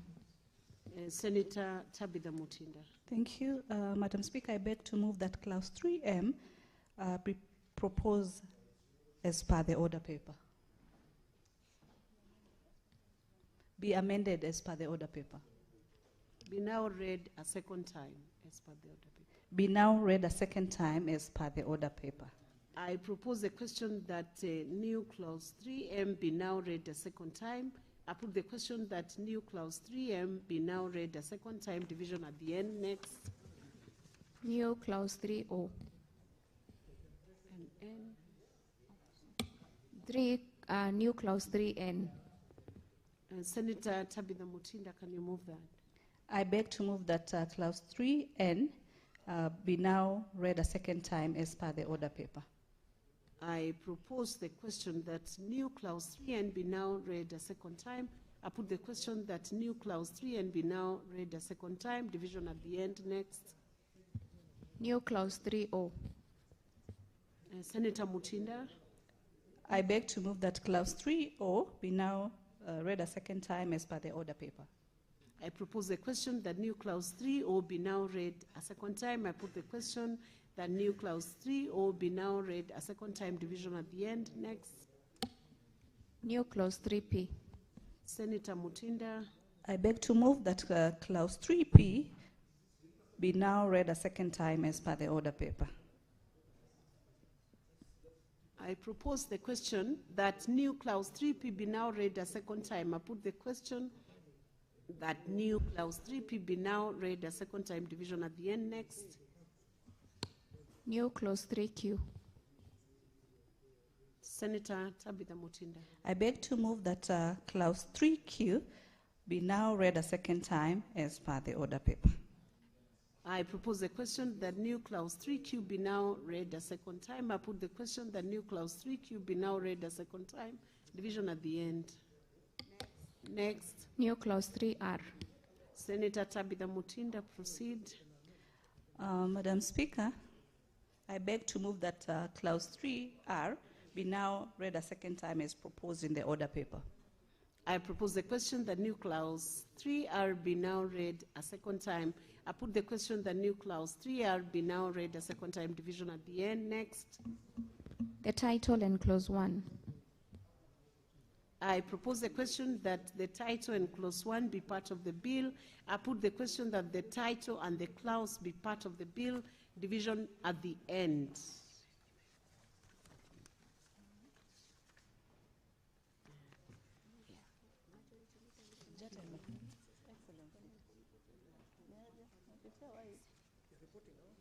It was for finance. Senator Wakoli, can you approach the chair, please?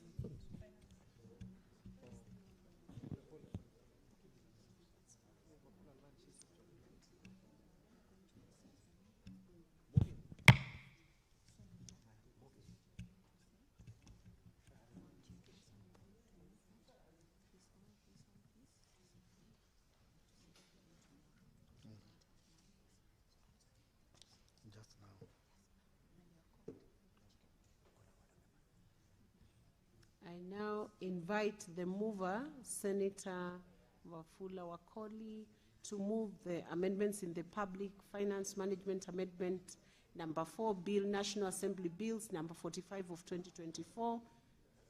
Senator Wakoli, proceed.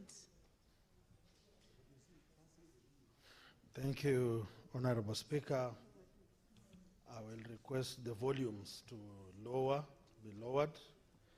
Honorable Speaker, I beg to move that pursuant to Standing Order 153, I beg to move that the Committee of the Whole to report to the Senate its consideration of the Public Finance Management Amendment number 4 Bill, National Assembly Bill number 45 of 2024, and seek to leave to sit again tomorrow. I put the question that the Committee of the Whole do report to the Senate its consideration of the Public Finance Management Amendment number 4 Bill, National Assembly Bills number 45 of 2024, and seek leave to sit again tomorrow.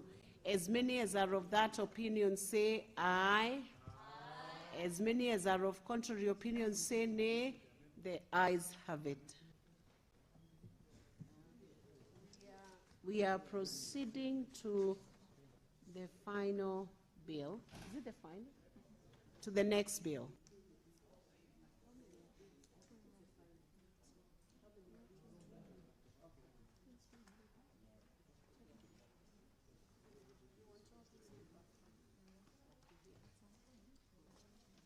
I thought there are 3 more. Tobacco na labor. Labor zini mutinda hapo.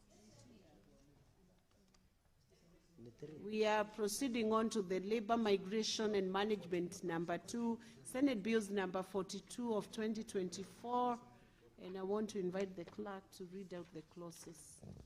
Clauses 3, 4, 5, 6, 7, 8, 9, and 10. I propose the question that clauses 3, 4, 5, 6, 7, 8, 9, and 10 be part of the bill. I put the question that clauses 3, 4, 5, 6, 7, 8, 9, and 10 be part of the bill. Division at the end. Next. Clauses 11, 12, 13, 14, 15, 16, and 17. I propose a question that clauses 11, 12, kindly consult senators. Senators, can you consult in low tones, please? I propose a question that clauses 11, 12, 13, 14, 15, 16, and 17 be part of the bill. I put the question that clauses 11, 12, 13, 14, 15, 16, and 17 be part of the bill. Division at the end. Next. Clause 18. I propose a question that clause 18 be part of the bill, and I invite the mover to move this amendment. The chairperson, Standing Committee on Labor and Social Welfare, Senator Crystal Asige, please move this.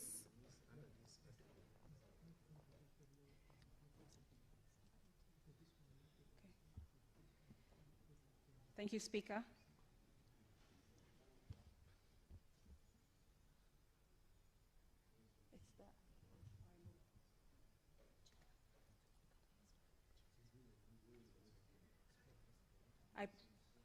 I beg to move, Speaker, Chair, that Clause 18 be amended as proposed in the order paper. I put the question that Clause 18. I propose the question that Clause 18 be amended as proposed. I put the question that Clause 18 be amended as proposed. Division at the end. Next. Clause 19. I propose the question that Clause 19 be part of the bill and invite the mover to move this amendment, Senator Crystal, for Chairperson Standing Committee on Labor and Social Welfare. Thank you, Chair. I beg to move that Clause 19 be amended as proposed in the order paper. I propose the question that Clause 19 be amended as proposed. I put the question that Clause 19 be amended as proposed. Division at the end. Next. Clause 20. I propose the question that Clause 20 be part of the bill and invite the mover, Senator Crystal Asige, to move this amendment. Thank you, Chair. I beg to move that Clause 20 be amended as proposed in the order paper. I propose the question that Clause 20 be amended as proposed. I put the question that Clause 20 be amended as proposed. Division at the end. Next. Clauses 21, 22, 23, 24, and 25. I propose the question that clauses 21, 22, 23, 24, and 25 be part of the bill. I put the question that clauses 21, 22, 23, 24, and 25 be part of the bill. Division at the end. Next. Clause 26. I propose the question that Clause 26 be part of the bill and invite the mover, Senator Crystal, to move this amendment. Thank you, Chair. I beg to move that Clause 26 be amended as in the order paper. I propose the question that Clause 26 be amended as proposed. I put the question that Clause 26 be amended as proposed. Division at the end. Next. Clauses 27, 28, 29, 30, 31, 32, 33, 34, 35, and 36. I propose the question that clauses 27, 28, 29, 30, 31, 32, 33, 34, 35, and 36 be part of the bill. I put the question that clauses 27, 28, 29, 30, 31, 32, 33, 34, 35, and 36 be part of the bill. Division at the end. Next. Clauses 37, 38, 39, 40, 41, and 42. I propose a question that clauses 37, 38, 39, 40, 41, and 42 be part of the bill. I put the question that clauses 37, 38, 39, 40, 41, and 42 be part of the bill. Division at the end. Clause 43. I propose the question that clause 43 be part of the bill and invite Senator Christo Asige to move the amendment. Chair, I beg to move that clause 43 be amended as proposed in the order paper. I propose the question that clause 43 be amended as proposed. I put the question that clause 43 be amended as proposed. Division at the end. Next. Clauses 44, 45, 46, 47, and 48.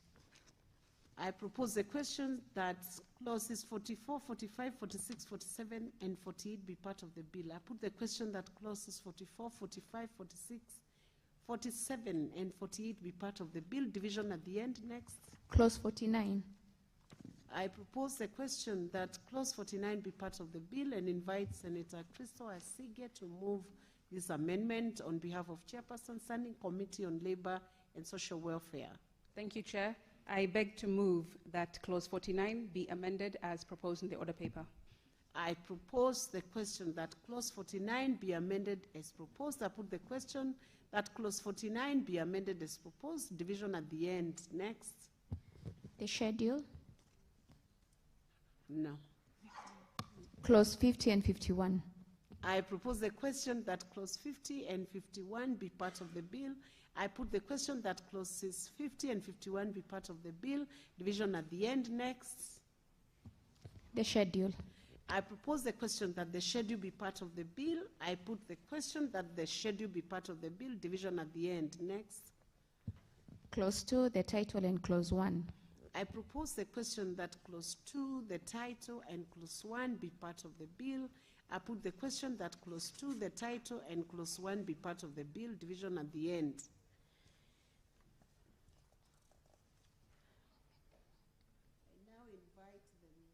I invite the mover, Senator Tabitha Mutinda, to move this bill.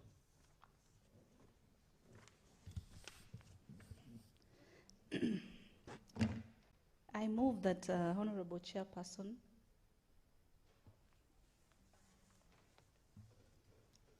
approach the chair.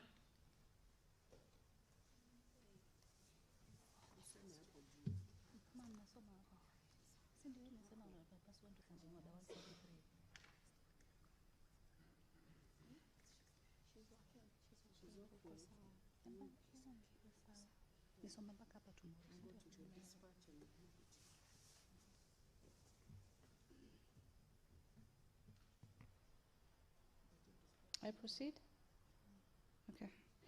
I move that Honorable Chairperson, pursuant to Standing Order 153, I beg to move that the Committee of the Whole do report progress on its consideration of the Labor Migration and Management Bill number 2, Senate Bill number 42 of 2024, and seek leave to sit again tomorrow.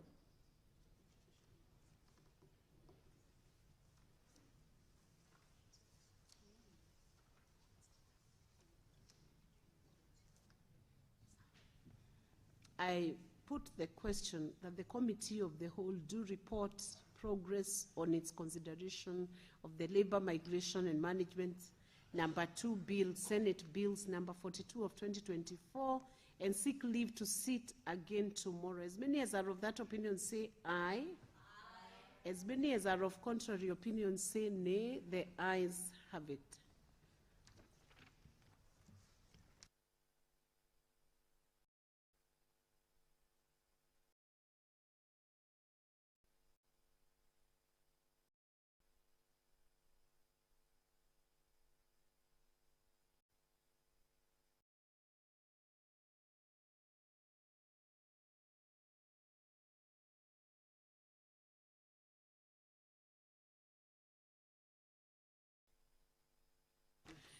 We are proceeding on to the Committee of Whole on the Tobacco Control Amendment Bill, Senate Bills number 35 of 2024. And I want to invite the clerk to call out the clauses. Clause 3. I propose the question that Clause 3 be part of the bill. And I invite the amendment to be moved by Senator Catherine Muma.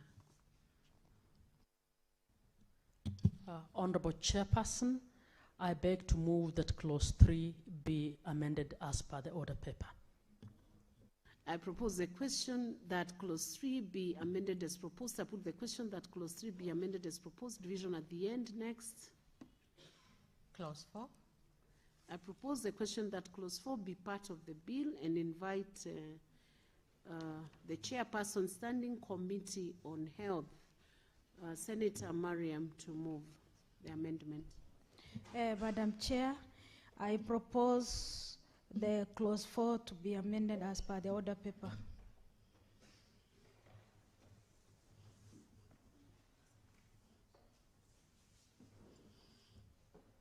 There is a further amendment by Senator Muma under Clause 4. Senator Muma, you have a proposal. Honorable Chairperson, I beg to move that a further amendment to Clause 4, that Clause 4 be further amended as per the order paper. So, Senator Muma and Senator Mariam, yeah, they've agreed. Okay. I propose the question that Clause 4 be amended as proposed and as harmonized by the chair and the mover of this bill. And I put the question that Clause 4 be amended as proposed and harmonized by the chair and the mover of this bill. Division at the end. Next. Clause 5. I propose the question that Clause 5 be part of the bill. I put the question that Clause 5 be part of the bill. Division at the end. Next. Clause 6. I propose the question that Clause 6 be part of the bill and invite Senator Catherine Muma to move the amendments. Honorable Chairperson, I beg to move that Clause 6 be amended as per the order paper.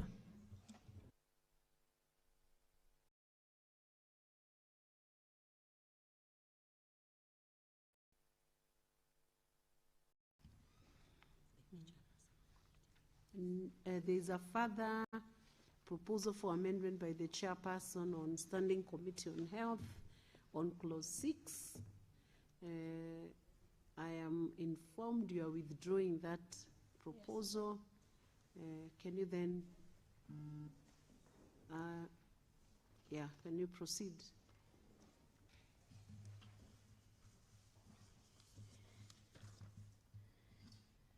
Madam Chair, I propose to withdraw this amendment of the Clause 6. And the only difference in the word is undertaking the opposition opposed to conduct. So I withdraw as a committee. Thank you. The Secretariat notes the withdrawal.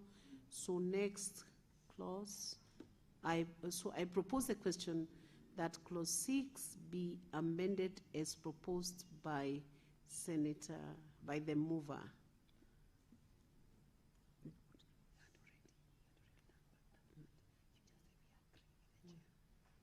As agreed with the chair of the Committee of Health, and I put the question that Clause 6 be amended as harmonized between the chair and the move of this bill.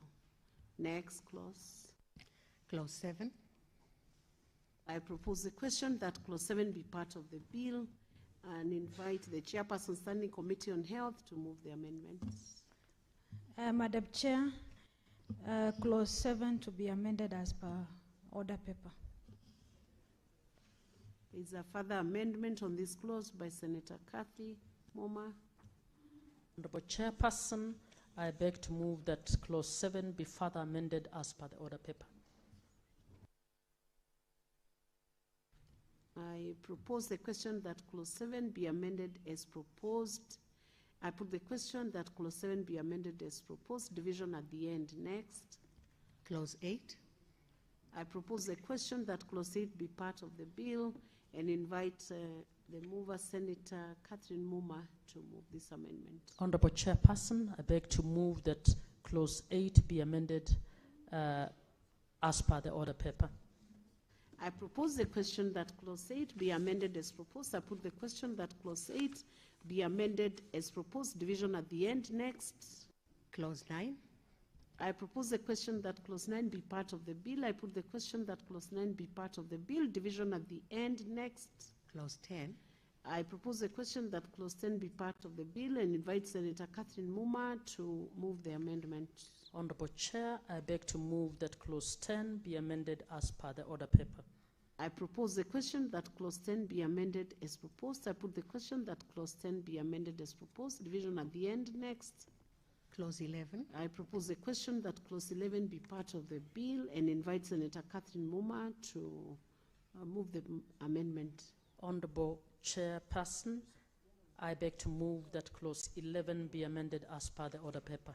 I propose the question that clause 11 be amended as proposed. I put the question that clause 11 be amended as proposed, division at the end. Next. Clause 12. I propose the question that clause 12 be part of the bill and invite Senator Catherine Muma to move this amendment. Honorable Chairperson, I beg to move that clause 12 be amended as per the order paper. I propose a question that clause 12 be amended as proposed. I put the question that clause 12 be amended as proposed, division at the end. Next. Clause 13. I propose the question that clause 13 be part of the bill. I put the question that clause 13 be part of the bill, division at the end. Clause 14.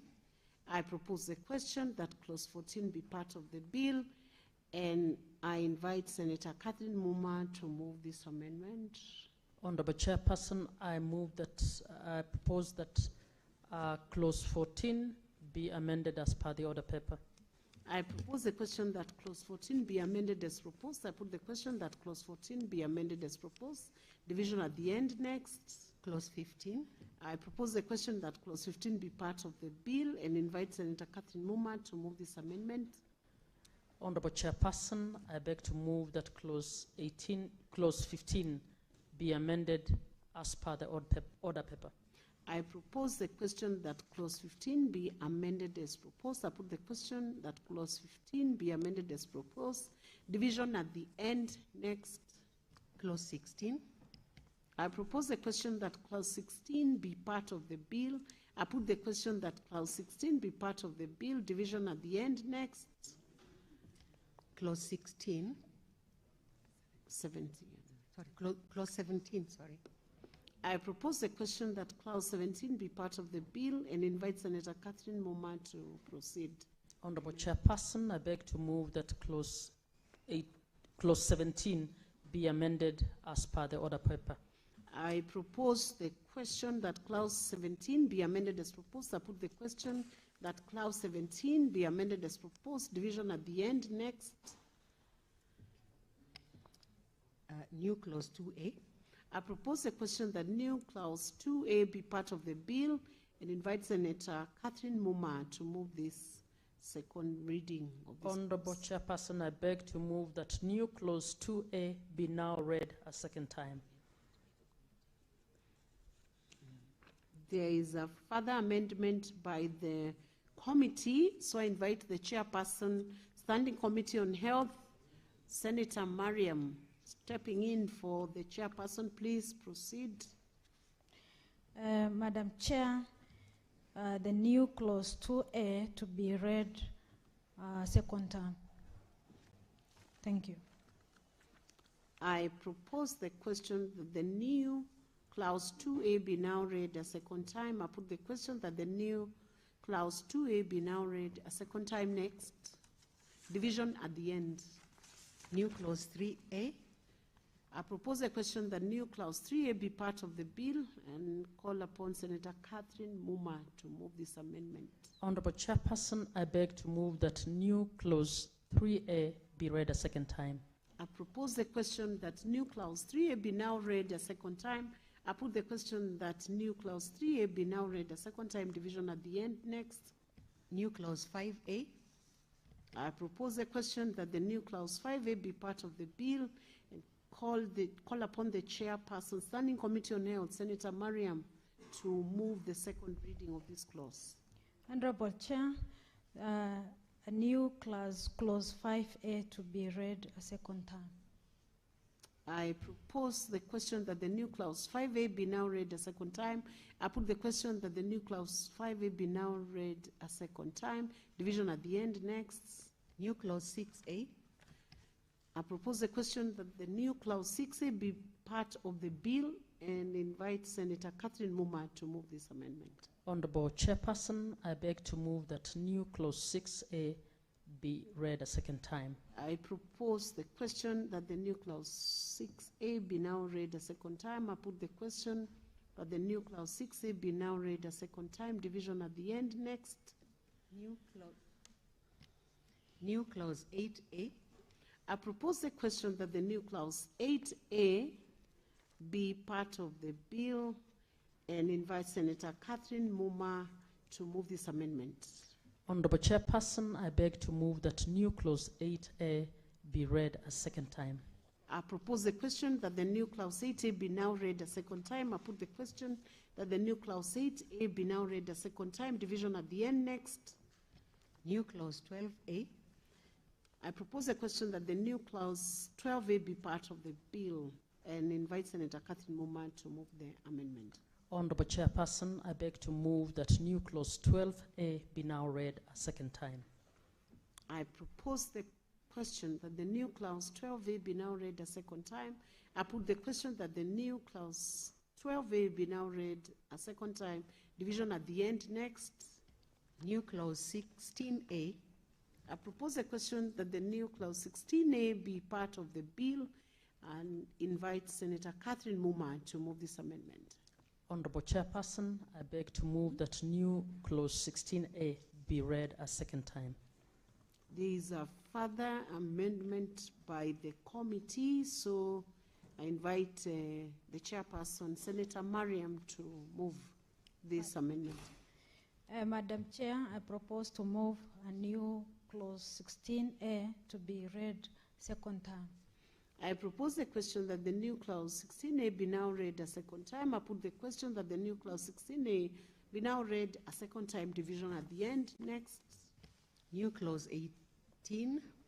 I propose the question that the new clause 18 be part of the bill and invite Senator Catherine Muma to move this amendment. Honorable Chairperson, I beg to move that new clause 18 be now read a second time. I propose the question that the new clause 18 be now read a second time. I put the question that the new clause 18 be now read a second time. Division at the end. Clause 2. I propose the question that clause 2 be part of the bill and invite Senator Catherine Muma to move this amendment. Honorable Chairperson, I beg to move that clause 2 be amended as per the order paper. There is a further amendment to this clause. Can Senator Mariam move this further amendment? Chairperson, the new clause 2 to be amended as per order paper. I propose the question that clause 2 be amended as proposed.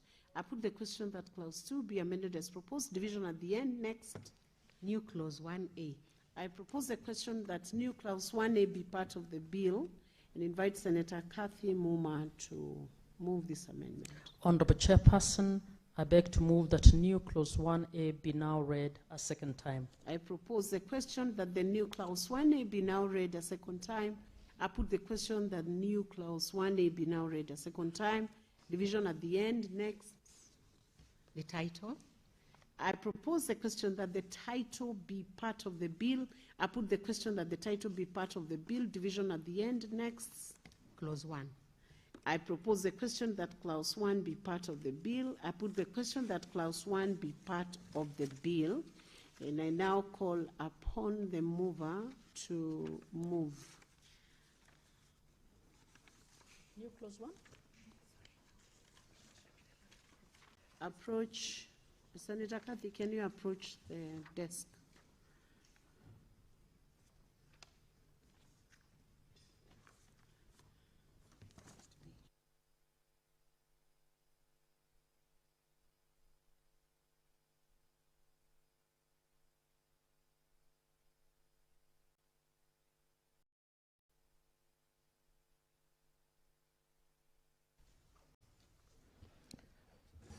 Honorable Chairperson, pursuant to Standing Order 153, I beg to move that the Committee of the Whole do report progress on its consideration of the Tobacco Control Amendment Bill, Senate Bills number 35 of 2024, and seek leave to sit again tomorrow.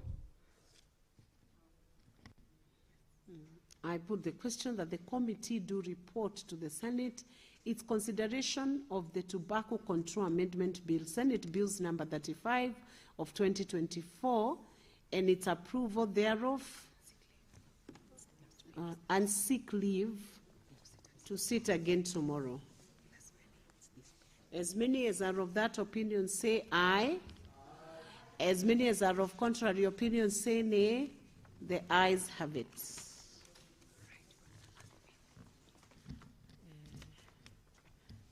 Senators, we are now moving to the last bill in the Committee of the Whole. This is not too long, so keep your energies up. We are going to the county government's election laws, Amendment Bill, Senate Bills number 2 of 2024, and I'll request the clerk to call out the clauses. Clause 2. I propose the question that clause 2 be part of the bill and invite the mover to move this amendment. This is the Chairperson, Standing Committee on Justice, Legal Affairs and Human Rights. Standing in is Senator Manzo.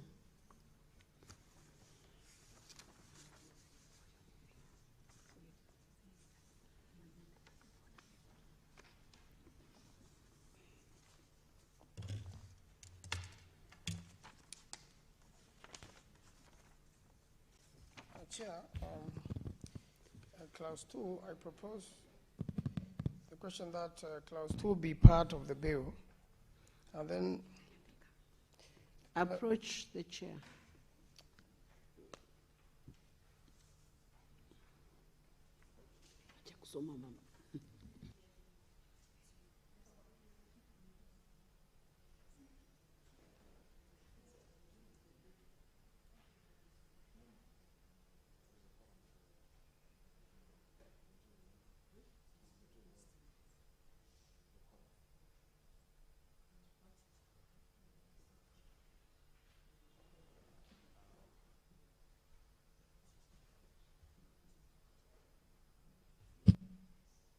Chair, on behalf of the Chair Committee of Justice, I propose that the bill be amended as proposed in the order paper. I propose the question that clause 2 be amended as proposed. I put the question that clause 2 be amended as proposed, division at the end. Next. Clause 3.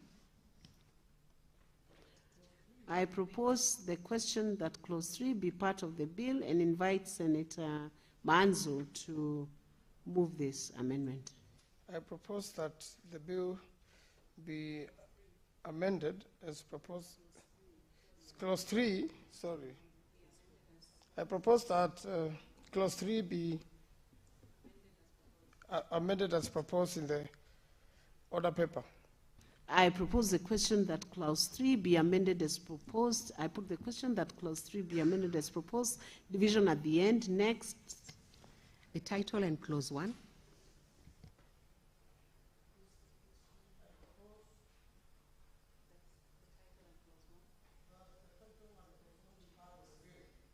That's okay, Senator Manzo. I propose a question that the title and clause 1 be part of the bill. I put the question that the title and clause 1 be part of the bill, division at the end.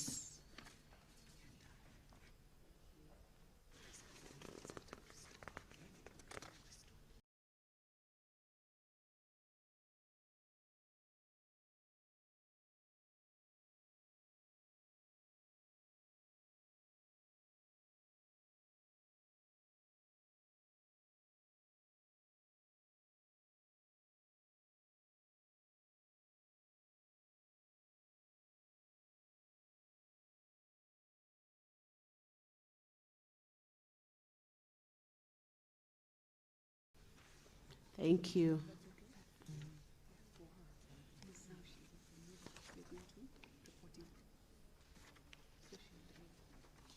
I now call upon the mover of this bill, Senator Crystal, to move the committee to report. I don't have the soft copy.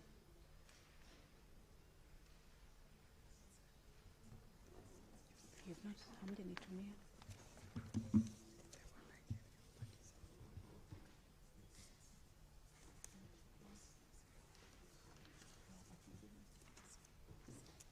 kept texting you saying it's not the right one.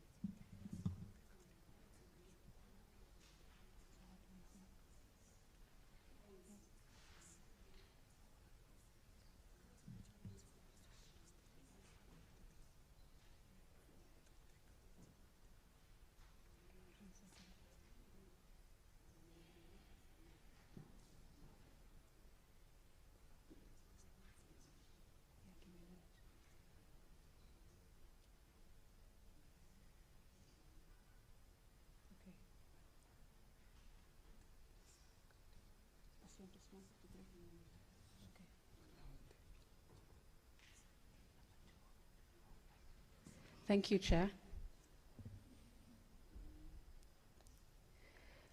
Chair, I beg to move that the County Government Election Laws number 2 of 2024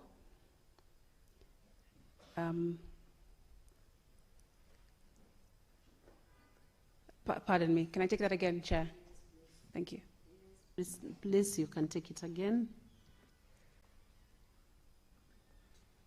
Okay. Honorable Chairperson, pursuant to Standing Order 153, I beg to move that the committee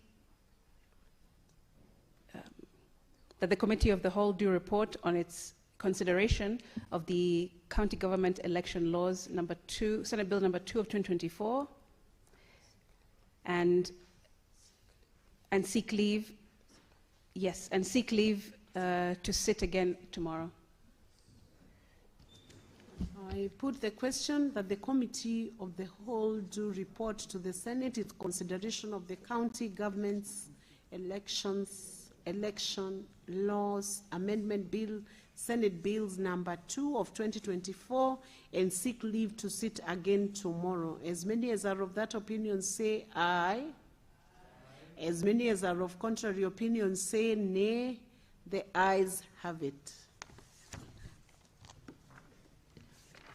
Honorable Senators, we are done with the Committee of Whole. Madam Speaker,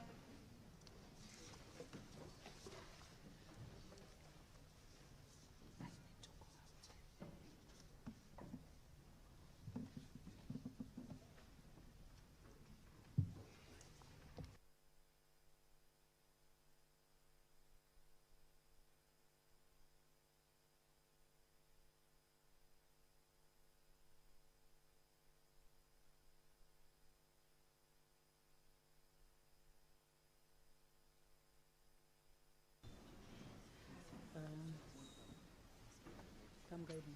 Was I supposed to take them?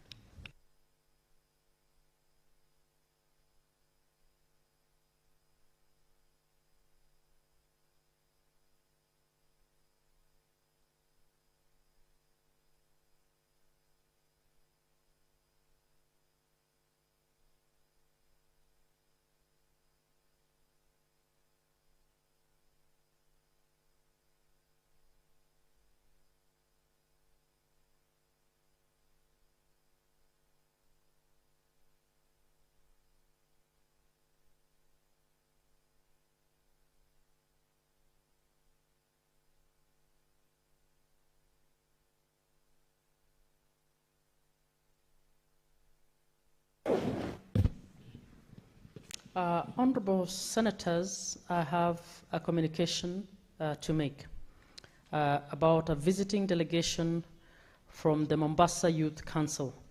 Honorable Senators, I would like to acknowledge the presence in the public gallery this afternoon of a visiting delegation of youth leaders from Mombasa Youth Council. The delegation is in the Senate on a courtesy call to Senator Miraj Abdullahi MP. Honorable Senators, Mombasa Youth Council is a youth-led, non-partisan representative body that brings together young people from across all the 30 wards of Mombasa County through their elected youth MCS, providing a unified and legitimate voice for youth in governance and development. The Council promotes meaningful youth participation in decision-making while upholding leadership, accountability, and inclusivity. Honorable Senators, MYC operates under 4 key thematic areas: youth leadership and policy advocacy, education, arts and innovation, health and social well-being, and climate and environmental action.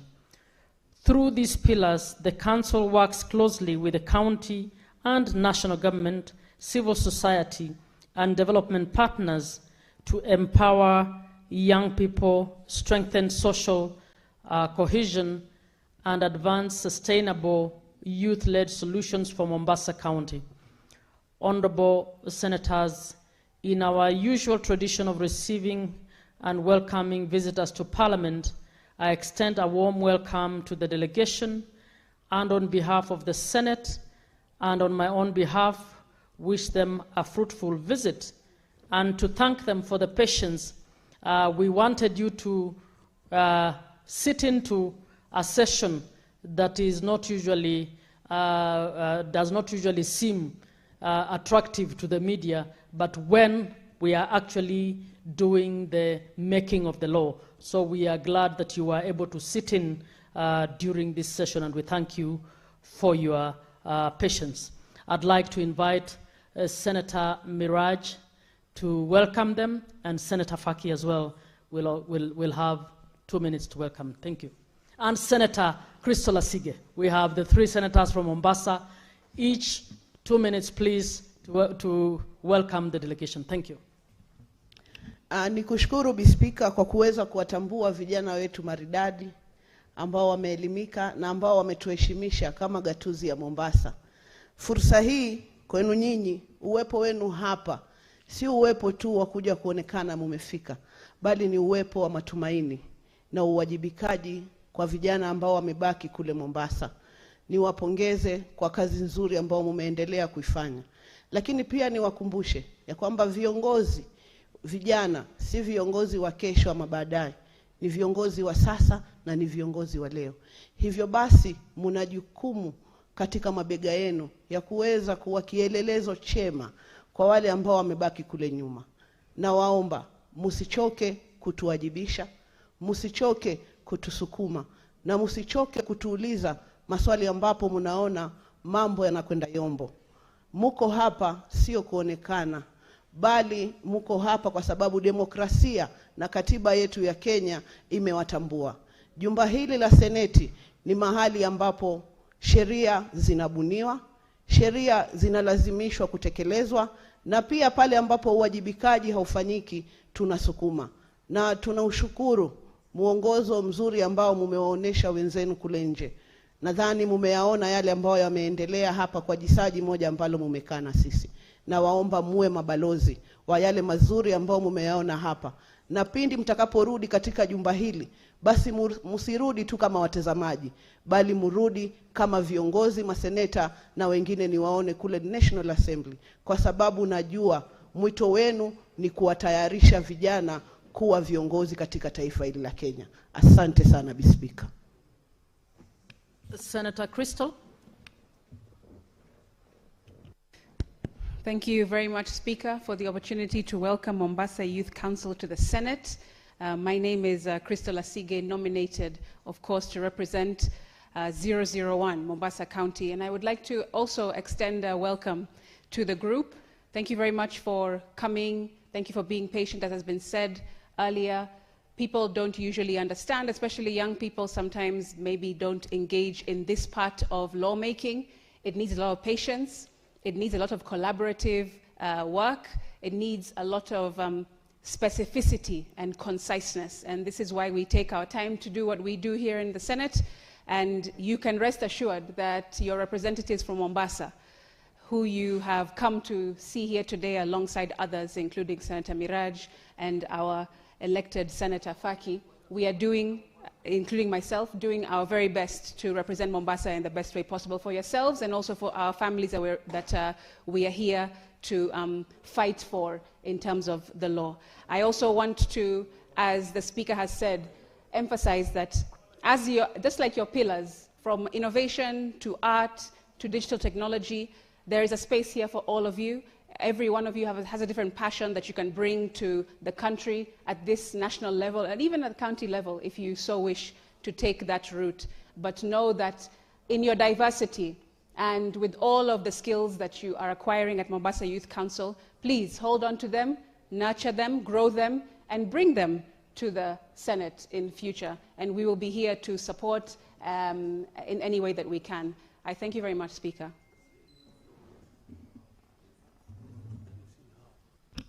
Senator Faki. Asante Speaker pia kwa kunipa fursa kuwakaribisha vijana kutoka Youth Council ya Mombasa. Mheshimiwa Speaker, Mombasa imekuwa katika kilele cha mambo ya kuweza kuwapa vijana uongozi. Na wiki mbili zilizokwisha tuliapisha Kenya Youth Assembly kule Mombasa, ambapo Youth Assembly inawakilishi kutoka kila ward na wanachaguliwa kwa demokrasia kupitia mipango yao. Kwa hivyo nimefurahi kwamba leo tumepokea vijana kutoka Mombasa na tunawashukuru kwamba wameweza kuacha wakati wao kuja katika bunge hili kuweza kuja kujifunza na kusoma. Mheshimiwa Speaker, ningesema tu kwamba hii ni njia moja ya kuweza kufanya ile ambayo tunaita mentorship kwa vijana wetu na vile vile pia kusoma yale mambo ambayo viongozi wanafanya, kwa sababu wengine huona kwamba viongozi hawana majukumu yote, lakini wameweza kuona leo kwamba tuko hapa sisi wawakilishi wa kaunti ya Mombasa, gatuzi la Mombasa, na kila mtu ameweza kufanya kazi yake ambayo alikuwa amepangiwa kufanya jioni ya leo.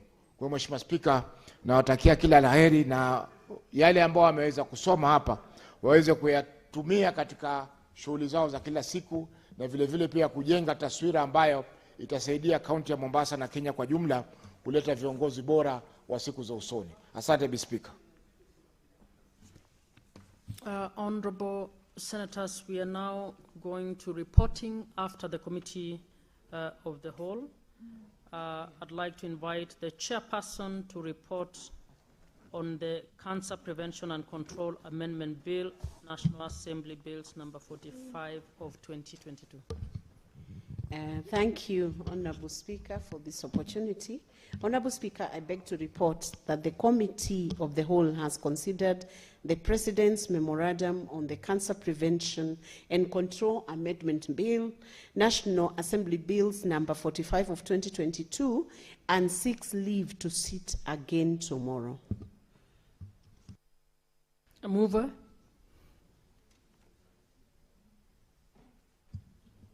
Honorable Speaker, I beg to move that the House do agree with the committee in the said report. Thank you. Who's seconding? Senator Tabitha.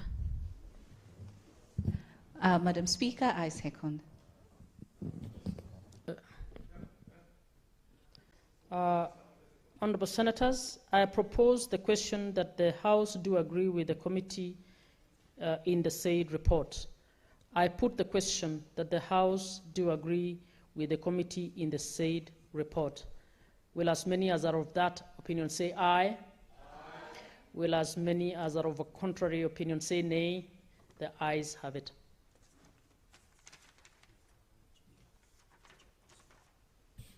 We are now moving on to the Meteorological Bill, Senate Bills number 45 of 2023. Chairperson.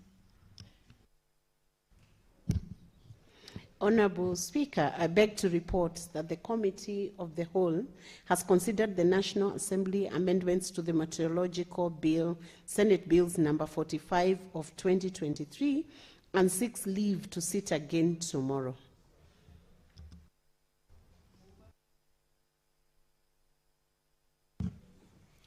Madam Speaker, I beg to move that the House do agree with the committee on the said report and invite Senator Miraj to second the motion. I second. Honorable Senators, I propose the question that the House do agree with the committee in the said report. I put the question that the House do agree with the committee in the said report. Will as many as are of that opinion say aye? Aye. Will as many as are of a contrary opinion say nay? The ayes have it.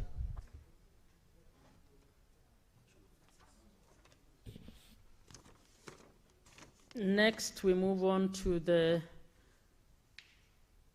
Election Offences Amendment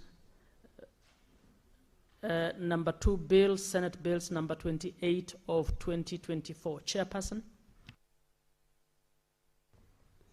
Honorable Speaker, I beg to report that the Committee of the Whole has considered the National Assembly amendments to the Election Offences Amendment number 2 bill, Senate Bills number 28 of 2024, and seeks leave to sit again tomorrow. Mover. Honorable Speaker, I beg to move that the House do agree with the committee in the said report. I do ask Senator Sige to second. Thank you, Speaker. I second as moved. Honorable Senators, I propose the question that the House do agree with the committee in the said report. I put the question that the House do agree with the committee in the said report. Will as many as are of that opinion say aye? Will as many as are of a contrary opinion say nay? The ayes have it.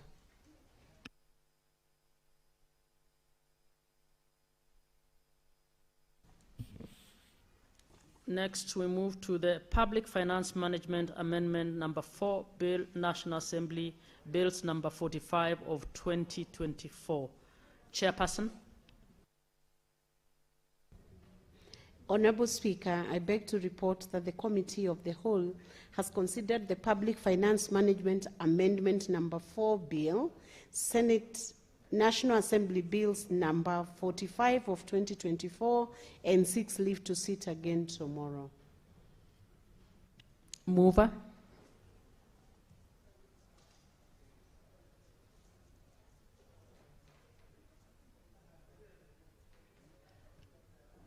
Madam Speaker, I beg to move that the House do agree with the committee on the said report. Seconder. I request Madam Senator Crystal to second. Thank you very much, Speaker. I do second as moved. Honorable Senators, I propose the question that the House do agree with the committee in the said report. I put the question that the House do agree with the committee in the said report. Will as many as are of that opinion say aye? Aye. Will as many as are of a contrary opinion say nay? The ayes have it.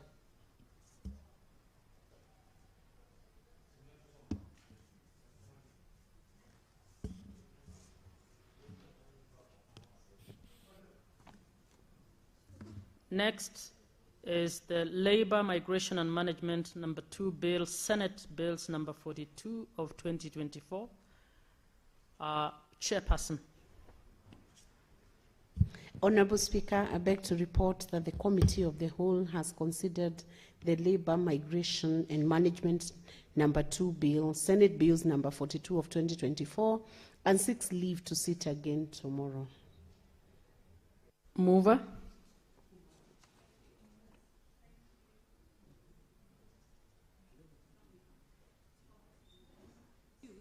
It's you. The mover. Madam Speaker, I beg to move that the House do agree with the committee on the said report and request Senator Crystal to second.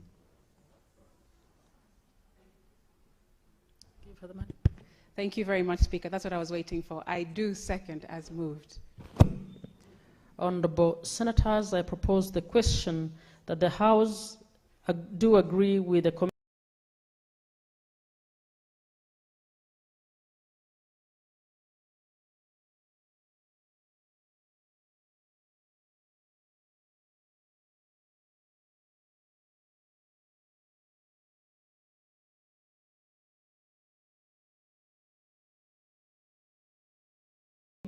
in the said report. I put the question that the House do agree with the committee in the said report. Will as many as are of that opinion say aye? Will as many as are of a contrary opinion say nay? The ayes have it.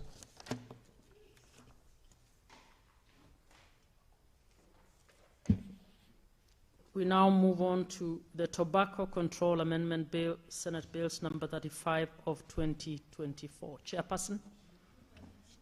Honourable Speaker, I beg to report that the Committee of the Whole has considered the Tobacco Control Amendment Bill, Senate Bills number 35 of 2024, and seek leave to sit again tomorrow. A mover. Honourable Speaker.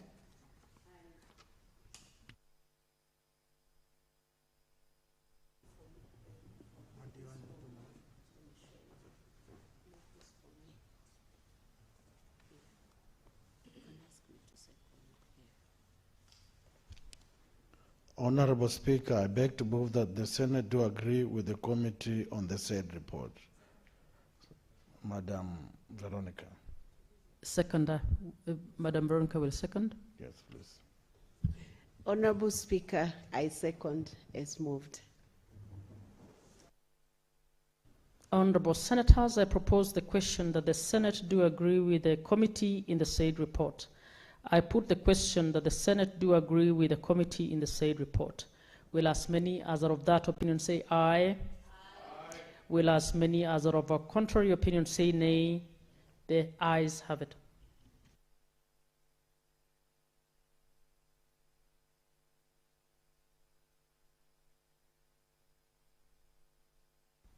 We now move to the County Government's Election Laws Amendment Bill, Senate Bills number 2 of 2024. Chairperson. Honourable Speaker, I beg to report that the Committee of the Whole has considered the County Government's Election Laws Amendment Bill, Senate Bills number 2 of 2024, and seek leave to sit again tomorrow. Mover. Thank you, Speaker. I beg to move that the House do agree with the committee on its said report and request Senator David Wakoli to second.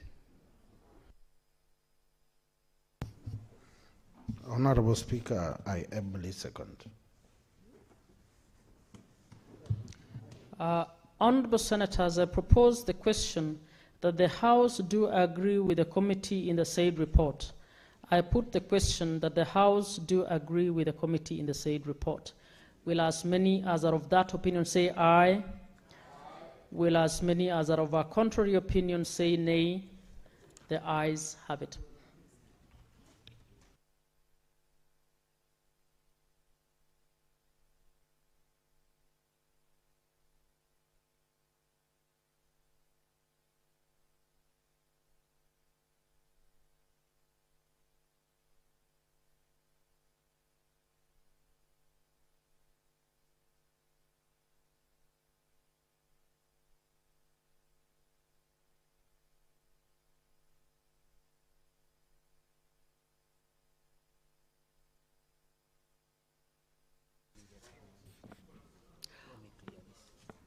Honourable Senators, we will now go back to the statements, and I'd like to call upon Senator Faki to read your statements.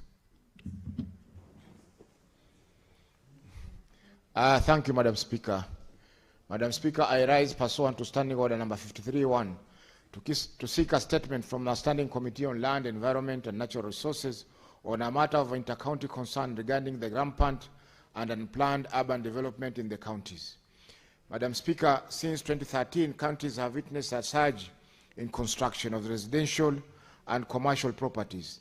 These developments have not been properly regulated and have brought about an urban planning and infrastructure crisis, particularly in Nairobi, Mombasa, Kiambu, Nakuru, Kisumu, and Uasin Gishu counties, where the existing emergency response facilities, road networks, water supply and sewerage systems are overstretched and unable to keep pace with the rising population. Madam Speaker, in the statement, the committee should address the following. Number one, the number of counties that have developed and gazetted up-to-date county spatial plans and local physical and land use development plans as required by law, and the extent to which the plans are enforced in those counties. Number two, the number of physical planners, engineers, environmental officers, and building inspectors employed by the Nairobi, Mombasa, Kiambu, Nakuru, Kisumu, and Uasin Gishu county governments, and the measures in place to ensure progressive realization of the required staffing levels for effective service delivery.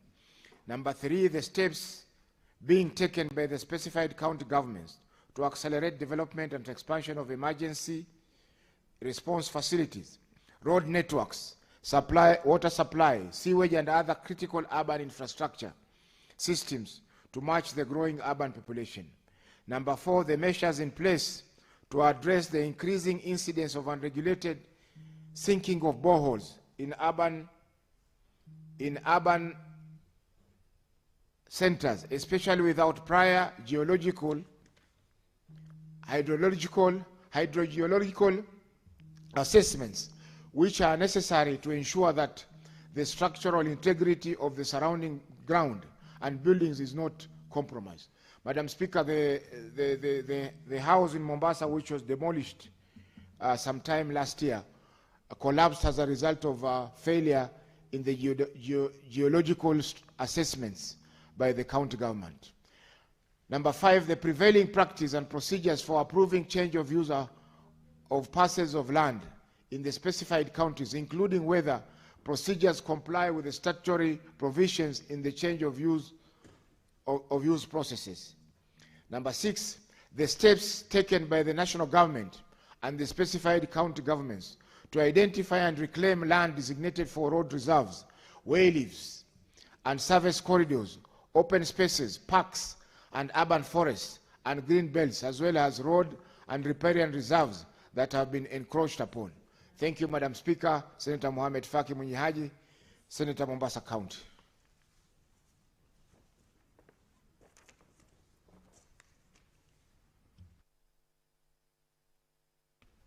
Senator Mwenda Gataya, more fire.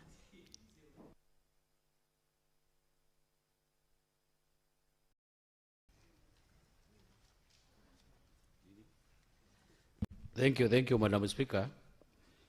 Madam Speaker, I rise pursuant to Standing Order 53.1 to seek a statement from the Standing Committee on Health on a matter of county-wide concern regarding the inadequacy of public facilities in Mukodima Sub-County in the Tharaka Nithi County. Madam Speaker, Article 43.1a of the Constitution of Kenya guarantees every citizen right to the highest attainable standard of health, including reproductive health care. However, Mukodima Sub-County in the Tharaka Nithi County continues to face serious challenges due to lack of adequate public health facilities, with most residents relying on dispensaries that lack functional maternal and child health units. As a result, expectant mothers are forced to travel long distances to access comprehensive maternal health care services, limiting their access to emergency obstetric care and skilled birth attendants, and exposing mothers and newborns to preventable health risk, thereby contributing to increased maternal and infant mortality rates in the region. Madam Speaker, in the statement, the committee should address the following.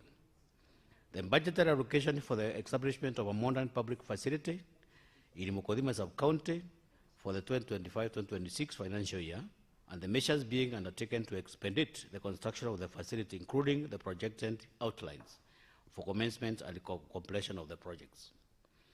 Madam Speaker, whether there are any plans to collaborate with private sector partners and non-governmental organizations, NGOs, in the construction and development of a modern public health facility in the same sub-county.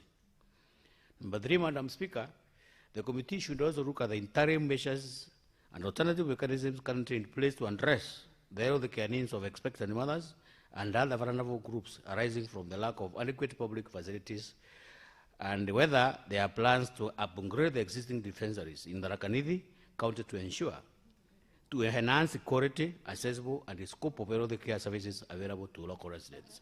Thank you, Madam Speaker. This is Senator Mwenda Gataya, Senator of the Rakanidi County. Thank you.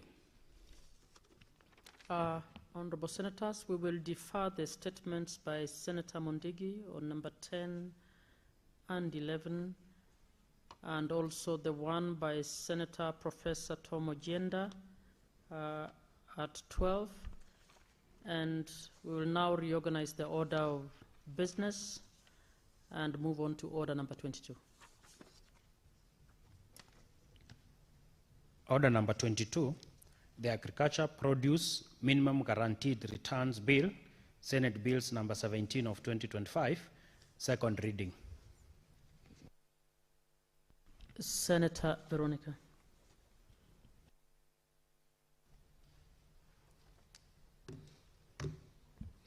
Honorable Speaker, I beg to move that the Agriculture Produce Minimum Guaranteed Returns Bill 2025 be read a second time. Honorable Speaker, this bill seeks to establish a statutory framework through which county governments guarantee farmers a minimum return on selected agricultural produce. The intent is to stabilize farmers' income, cushion against market volatility, and promote food security. Honorable Speaker, if you have listened to the conversation we have been having in Kenya, because of the drought situation, we are very clear that we have not yet achieved this position of indicating Kenya is now food secure. So the purpose of this bill has those three intents and those three objectives. Stabilize the farmers' income so that when farmers invest in farming and in agriculture, they do not incur losses, Honorable Speaker. That we can achieve a position like what has been achieved in the United States and other developed jurisdictions of cushioning the farmers against certain eventualities, Honorable Speaker, including an income that is unstable, Honorable Speaker. We want to reach a situation where we can assure our farmers that when they walk into a bank to seek a facility to support agriculture, investment in agriculture, it will become more predictable and more easy for our farmers to say that if they seek a facility from the banks or from financial institutions, they are able to repay those facilities, Honorable Speaker, and they are also able to earn an income from it, and we can assure our population that we are food secure in our nation. Honorable Speaker, if we are to scan through the Kenya Vision 2030, it has identified agriculture as one of the key sectors to deliver a 10% annual economic growth rate. This is in recognition of the fact that the agriculture industry has for many years formed the backbone of Kenya's economy. The sector contributes to more than 20% of Kenya's gross domestic product, GDP.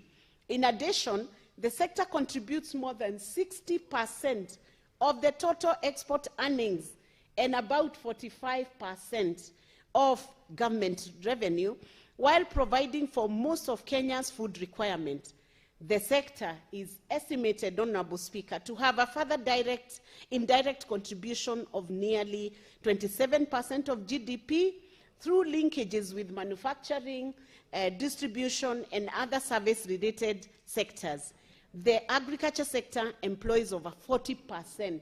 Can you imagine that, Honorable Speaker? Over 40% of Kenya's population and more than 70% of the rural population is employed within this agriculture sector. And Honorable Speaker, because I normally have conversations with you outside this Senate, I know you are equally a farmer and you have been doing some farming in Kakamega. And I don't know whether you are doing that farming in the Kakamega forest, the very famous Kakamega forest, but I'm aware that you have been growing trees and growing fruits and even harvesting honey in your farms, Honorable Speaker. And this is what we are saying, that farmers who are making efforts to make Kenya food secure should then be assured that there is a legislation that is cushioning farmers. The agriculture sector is affected by many challenges that reduce its contribution to the economy and improvement of livelihoods, and including climate change and emerging pests and diseases, which underscore the need for crop diversification, irrigation, adoption of drought-resistant crop varieties, improving water management systems, sustainable harvesting of aquifers, improving weather forecasting.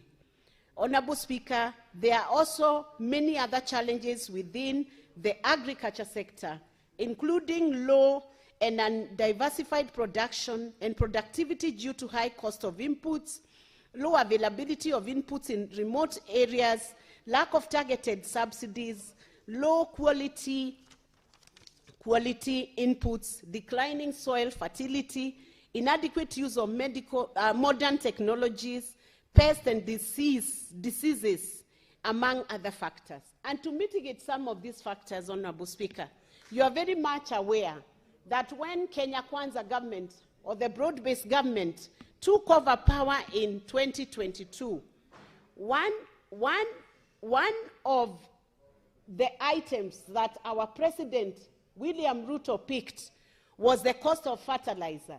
When he took up this government in 2022, a bag of fertilizer was costing a whopping 7,500 shillings. And to intervene on behalf of farmers to reduce the cost of inputs, which was a very good mitigation, and we really commend this government for doing that. He ensured that there was a subsidy that supported the farm input, the fertilizer, to reduce it to a cost of 2,500. As a result, we have seen bounty harvest. Maize production has gone up. Coffee production has gone up. You have seen farmers have benefited huge in coffee production. And we are happy to state and to note that with Kenya Kwanza government, we have seen the cost of coffee coming from 40 shillings per kg, amount that is being earned by the farmers, to over 120 shillings in some of the counties like Kirinyaga, over 100 shillings, 110 shillings in Murang'a County, and many other counties which are enjoying the good value that coffee has now achieved, because we even have an exchange, a coffee exchange platform where these prices are being fetched, Honorable Speaker. We also have challenges of poor marketing, market uncertainties, and low value addition that adversely affects economic returns and lead to low sustainability of enterprises in agriculture. And that is why we have seen aggregation parks now. The government is in the process of putting aggregation parks in different counties to ensure that when we have harvest, when there is bumper harvest in certain regions, these harvests can be aggregated. And we want to thank Makueni County for coming up with a way of dealing with the bountiful and plentiful harvest of mangoes, Honorable Speaker.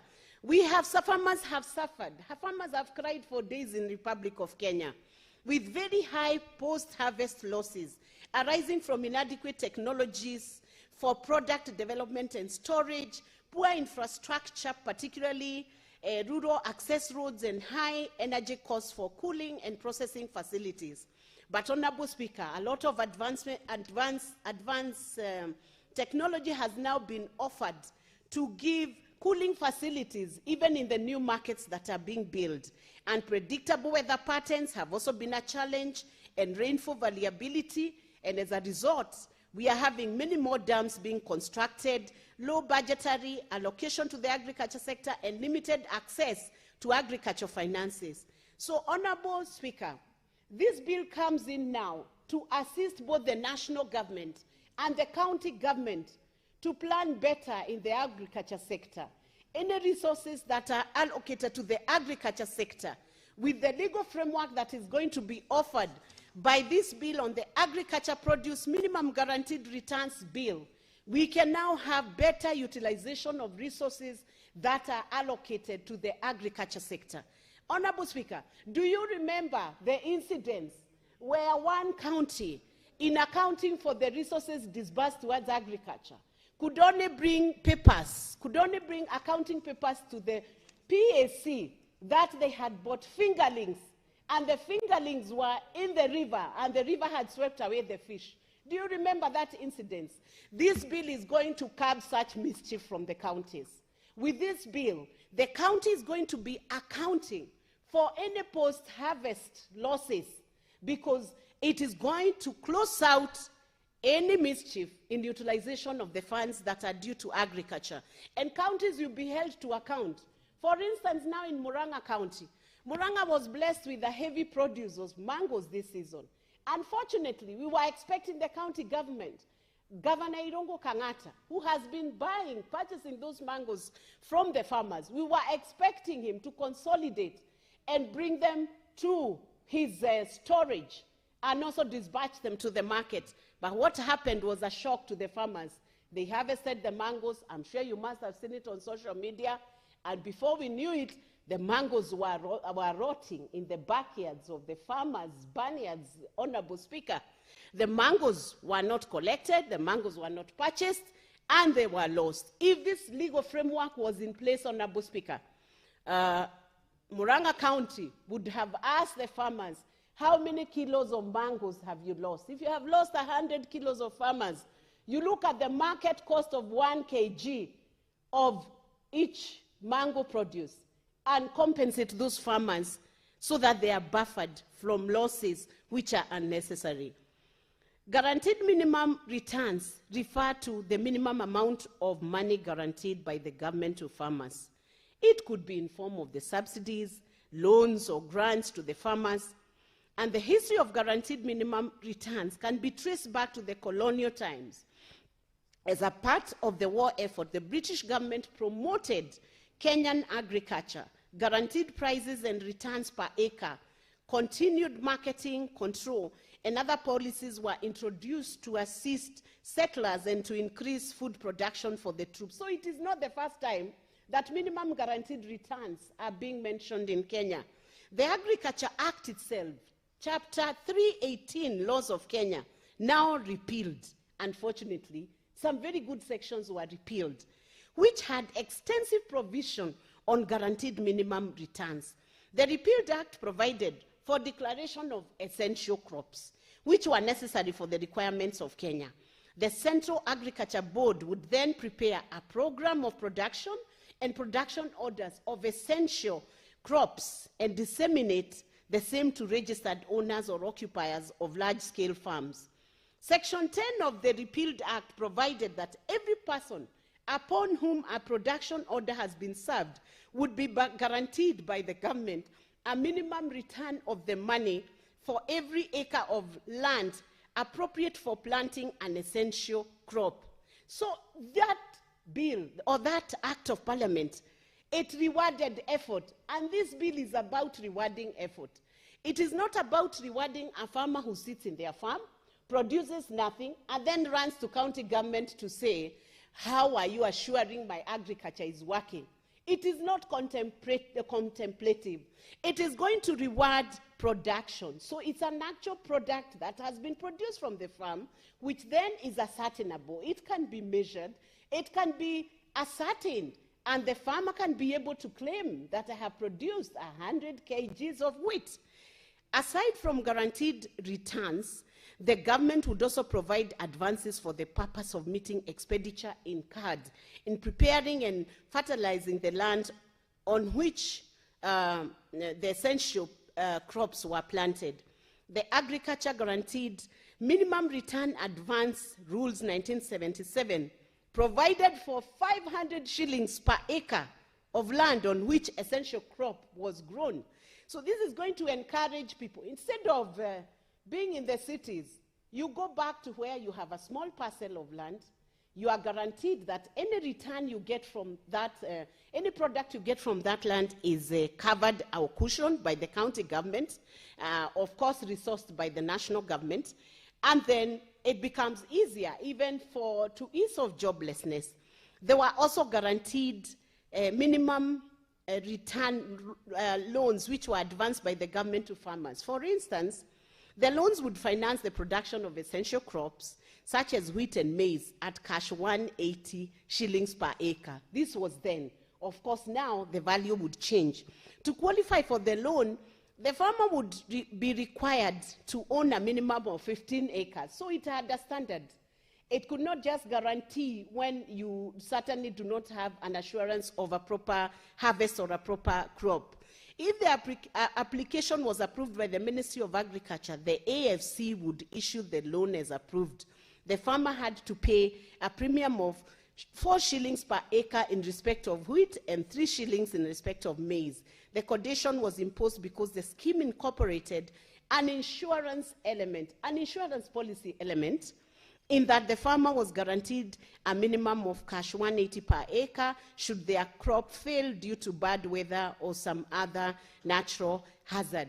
So there was a process of governance around farming, around agriculture, and they even made sure there was an insurance policy that would ensure that if a crop failed, just like it happens in the advanced jurisdictions, that insurance company would then revert and pay for the failed crop. On delivery of the produce to the marketing institution, the Agriculture Finance Corporation would recover the money advanced to the farmer. In the event of the farmer experiencing crop failure, the corporation would inspect the farm, and if satisfied that there was indeed crop failure, pay the farmer the minimum price of 180 per acre. The guaranteed minimum return program was, however, discontinued in 1978, following years of poor performance and unsustainable financial losses. Madam Speaker, sir, comparative jurisdictions show that provision of funding support in agriculture produce has helped the growth and stability of agriculture industry. The United States federal government... Senator, did I hear you say, Madam Speaker, sir? That was a very big omission because I never thought I would fall into that trap, which was started by Honorable Salasia in the National Assembly, and this being the superior chamber, we would not want to fall into that trap of Madam Speaker, sir. Apologies for that. The United States federal government spends about USD 30 billion annually to support its agriculture sector through a wide range of subsidy and support programs, including crop insurance, agriculture risk coverage, price loss coverage, conservation programs, marketing loans, ad hoc and disaster aid. These programs are administered mainly by the U.S. Department of Agriculture, USDA, which runs more than 150 initiatives that provide both direct financial support and indirect assistance to farmers. In India, another comparative jurisdiction, the government introduced the Minimum Support Program, MSP, in 1966 to 1967, a period marked by a severe cereal deficit that left domestic production unable to meet national demand. After more than a decade of food insecurity, the government adopted sweeping agricultural reforms with MSP as the first major intervention. MSP was designed as a price safety net to protect farmers from unpredictable market prices and natural risks, ensuring they receive a minimum assured income for key crops.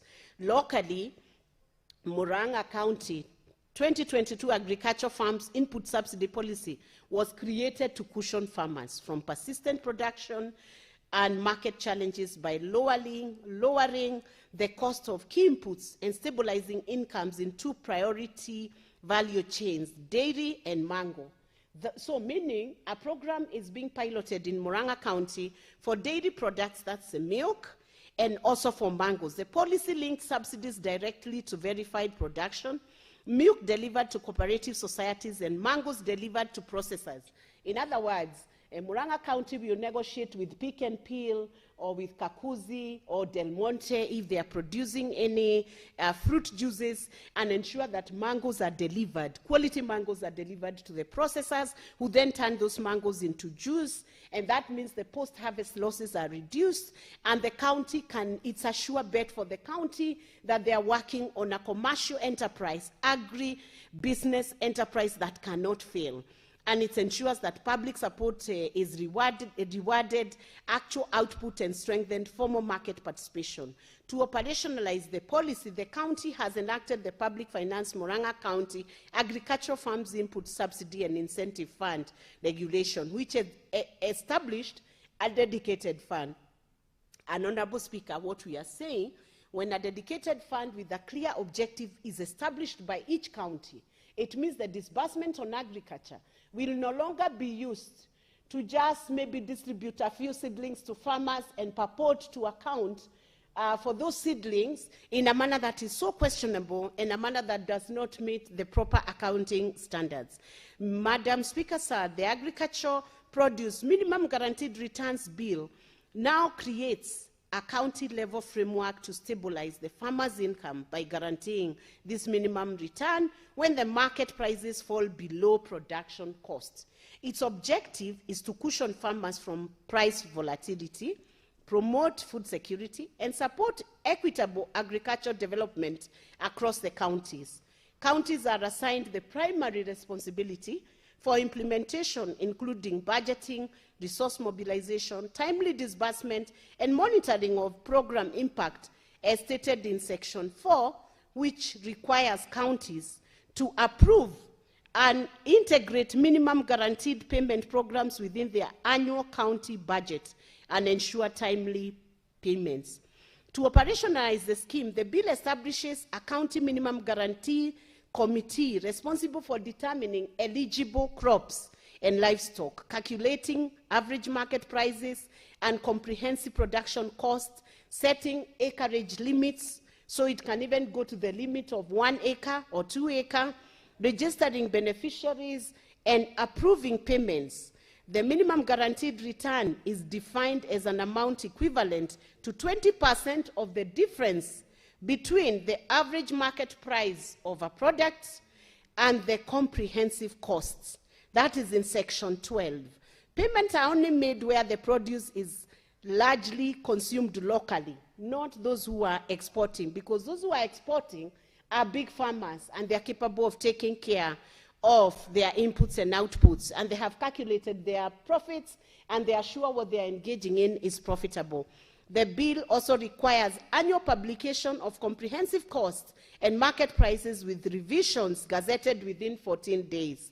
The bill includes safeguards, Honorable Speaker, to ensure accountability, including provisions for suspension or recovery of payments obtained through fraud. So this bill will not be used for people to commit fraud in the counties, pretending that produce has been brought to the county.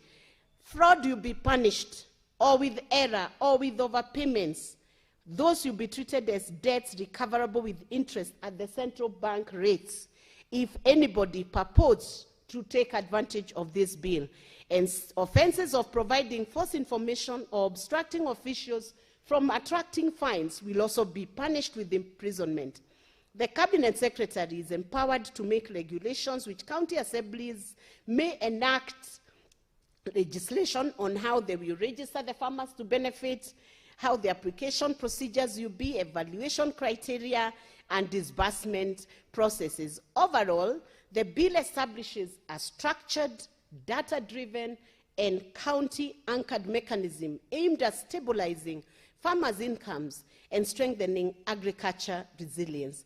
I would say this bill is a very, very big boost to what the government has been doing in a farming agriculture and ensuring that the fertilizer inputs are affordable by ordinary farmers and small-scale farmers. The bill comes at a time when farmers across the country are grappling with unprecedented economic pressure, global fertilizer price shocks, climate-induced crop failures, and volatile commodity markets have eroded farm incomes and increased household vulnerabilities. Many counties continue to experience declining productivity due to high input costs, degraded soils, and unpredictable rainfall patterns. Honorable Speaker, at the same time, the bottom-up economic transformation agenda identifies agriculture as a primary driver of rural incomes and national food security. It is therefore imperative that we adopt a modern, predictable, and fiscally disciplined mechanism to stabilize farmers' earnings and safeguard our food systems. Honorable Speaker, as I beg to move this bill, and as I wait to call in the person to second the bill, I want to say, Honorable Speaker, that I am hoping and persuading my colleagues in this Senate to see the sense in this bill to offer a framework in an area where ambiguity and vagueness in the utilization of resources in the agriculture sector within counties has been used wrongly to the detriment of the farmers and to the detriment of big principles that we need to have developed to assure food security to our nation. I am not seeing any senator standing up to oppose this bill, because opposing this bill is opposing food security. Opposing this bill is opposing proper accountability mechanism for all the funds that are being sent to the counties, Honorable Speaker, and being misused in the name of purchasing seedlings. Some have seen governors giving half a kg of maize seeds to farmers, and indeed some have become such a scam, because farmers are given in this station, and by the time the old people walk another 20, 50, 100 meters, there is a group of gangsters who take the seedlings from them and they are given in another station. I do not know how we would watch as a Senate to see mayhem in the agriculture sector when we can actually put a governance structure using this bill, the Agriculture Produce Minimum Guaranteed Returns Bill, to ensure, Honorable Speaker, the same way coffee is being given the cherry fund, that is assuring the coffee farmers that when you're engaging in planting and farming of coffee, you are not going on a loss. You are assured of 100 shillings per kg for each coffee farmer. And also, Honorable Speaker, the bill targets crops that are not that have not been noticed before. There's no advocacy on those crops. You see, coffee and tea are important crops in the Republic of Kenya because they are deemed as cash crops. So we have the farmers who are doing coffee and tea having a platform where they can advocate for their issues, even using legislation. But we have other crops. We have crops that are in a lower cadre. We have food crops that are being farmed, and that's the one that assures food security. We want to assure the tomato farmers. We want to assure farmers in horticulture. We want to assure farmers in nuts that finally they can predict the price of their harvest. Minus predicting that price of their harvest, you will find investors in the agriculture sector will shy away. Because if I'm not sure whether if I invest 2 million in agriculture, I'm going to get back my return, the natural thing is for me to go to an area where my risk is managed and my risk is contained. With this bill, Honorable Speaker, I beg to move that this bill do proceed on, and I want to request Senator Wafula Wakoli to second this bill. Thank you very much.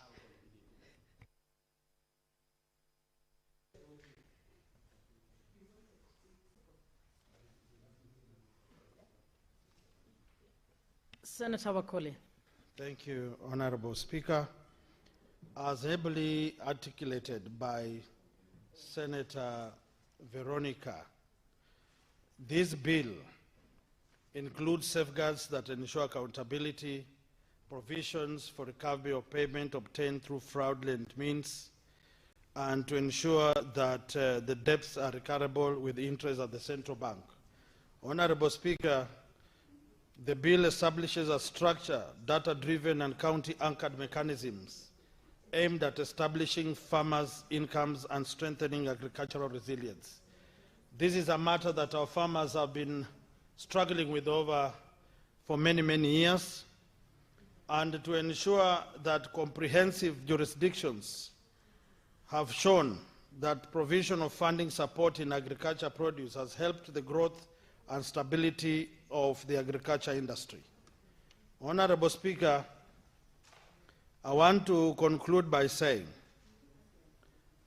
that to operationalize the scheme, the bill establishes a county minimum guarantee committee responsible to determining eligible crops, livestock, calculating average market prices, and comprehensive production costs.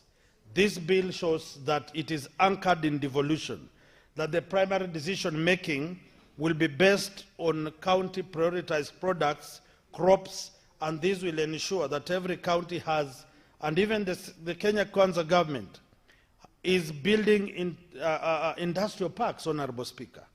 It simply says that every county, as it determines the crops or produce or animals that they will champion in terms of the Ministry of Agriculture, this bill fits into that kind of arrangement, and the farmer of Bungoma, the farmer of Kirinyaga, the farmer of Mandera, the farmer of Marsabit, although they planted seedlings when the drought was there, Honorable Speaker, we pray that they should have hope that next time they will plant when it is raining, and that this bill will be sufficient enough to give them an opportunity to flourish. And finally, it is in the spirit of the bottom-up economic transformation agenda that identifies agriculture as a primary driver in rural incomes and national food security.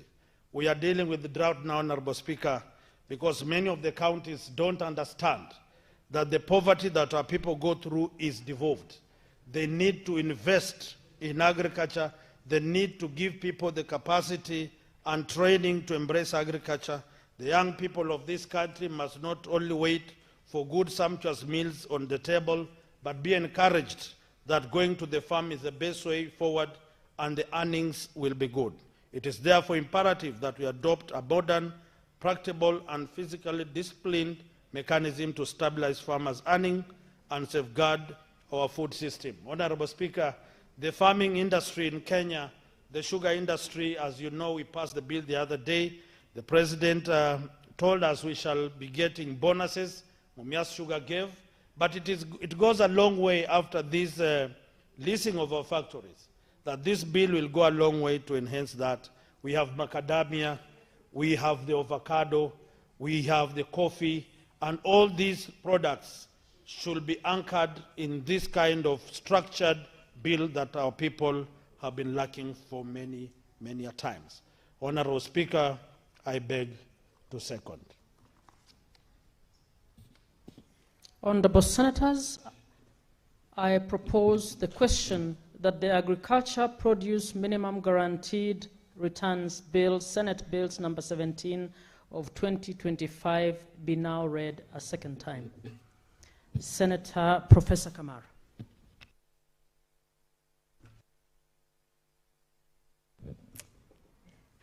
Thank you, Madam Speaker, for giving me the opportunity to support this beautiful piece of legislation.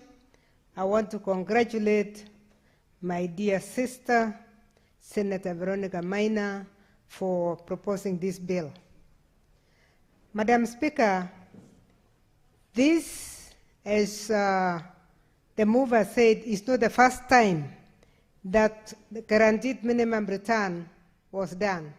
But we used to have what we used to call GMR, guaranteed minimum return. This one is minimum guaranteed return. When I joined the Ministry of Agriculture in 1986, before your clerk was born, Madam Speaker, we had guaranteed minimum return. I was a district soil conservation officer and became a district extension coordinator, and this was one of our best jobs in Trans Nzoia. Trans Nzoia was the food basket of the country. And for farmers to be encouraged to farm, to plant maize, it was extremely important that guaranteed minimum returns were applied. I'm very happy that we are going to have a return in the name of minimum guaranteed returns. Why is it important, Madam Speaker? It is very important because food production has become very expensive, and it has always been expensive to produce food. Because if you use the cost of production in food to determine the sale of the produce, food becomes very expensive. Kenya is not the first country to do this. There are many countries, and examples have been given. India does it. In fact, in Canada, you are even given a minimum return for the milk you produce. And the farmers, dairy farmers in Canada, are paid. Even when there is a glut in the market, they are allowed to pour the milk and feed whoever they want, feed their pigs or use it the way they want, but they receive the minimum return. It is the only way you can assure food security in any country.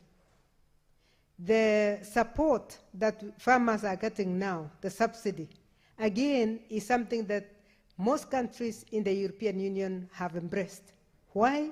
Producing food is expensive, and food is supposed to be a right to everybody, like it is in our Constitution, Madam Speaker, that we have a right to food and good nutrition. But if you just have that as a right and you don't protect the producer, it is impossible for you to be able to implement that right in your Bill of Rights.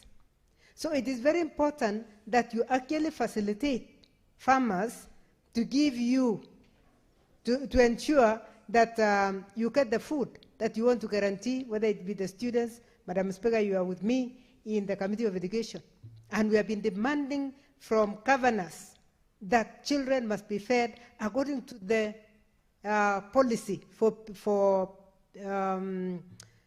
PP1, PP2, which demands that a child must get a well-balanced meal at lunchtime. We know our governors are still escaping with porridge, and they tell you we give them porridge at 10, and then they expect the child to just drink porridge at 10 and go home at 1.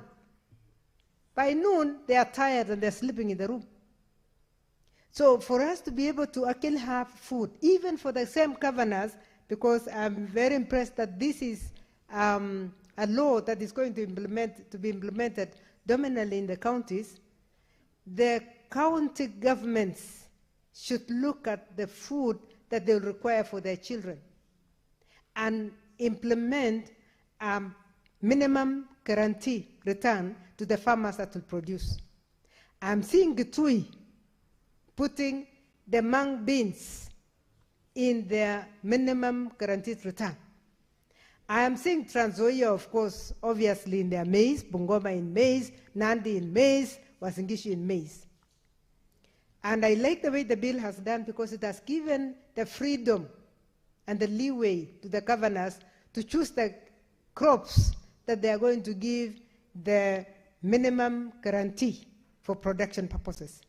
As I was looking at, may be different for different crops because of the production costs that are required. And it is very important that that is captured, as was captured by the mover in one of the clauses. I think it was in clause, as per that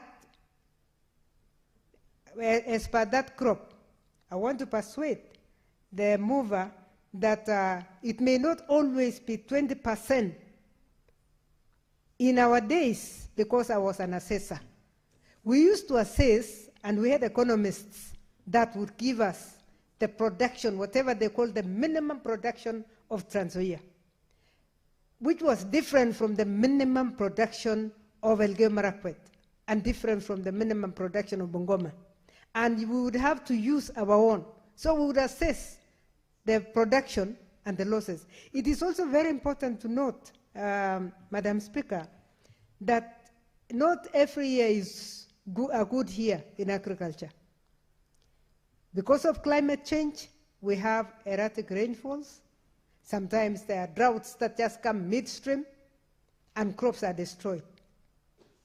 This minimum guarantee return is going to take care of that, because you have to take care of calamities, apart from the fact that if you don't get what is your minimum income, something that can make you break even, because if nobody break evens, we will have insecurity.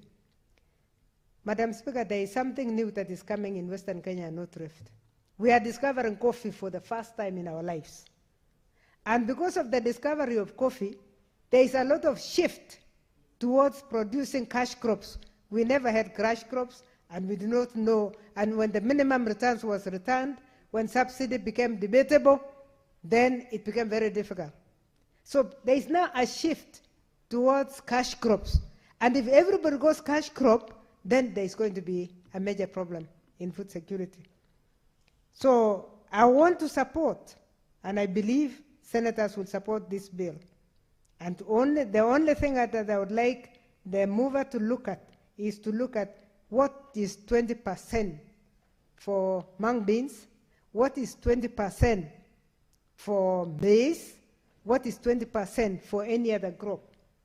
Or alternatively, give the leeway to the counties so that any county can look at the crops that they're producing and come up with their percentage. We may not need to limit it here, because if you limit it to 20% of the difference between the average price of the product and the comprehensive costs, and the costs again become variable because different fertilizer regimes have different variabilities. Also, application of fertilizer, including top dressing, is varying from farm to farm. Some people say split your top dressing. Others come in and say split, but also have another liquid fertilizer. So you may not be able to get exactly the cost if we go that direction. What we also need to work is to work with the research institutions.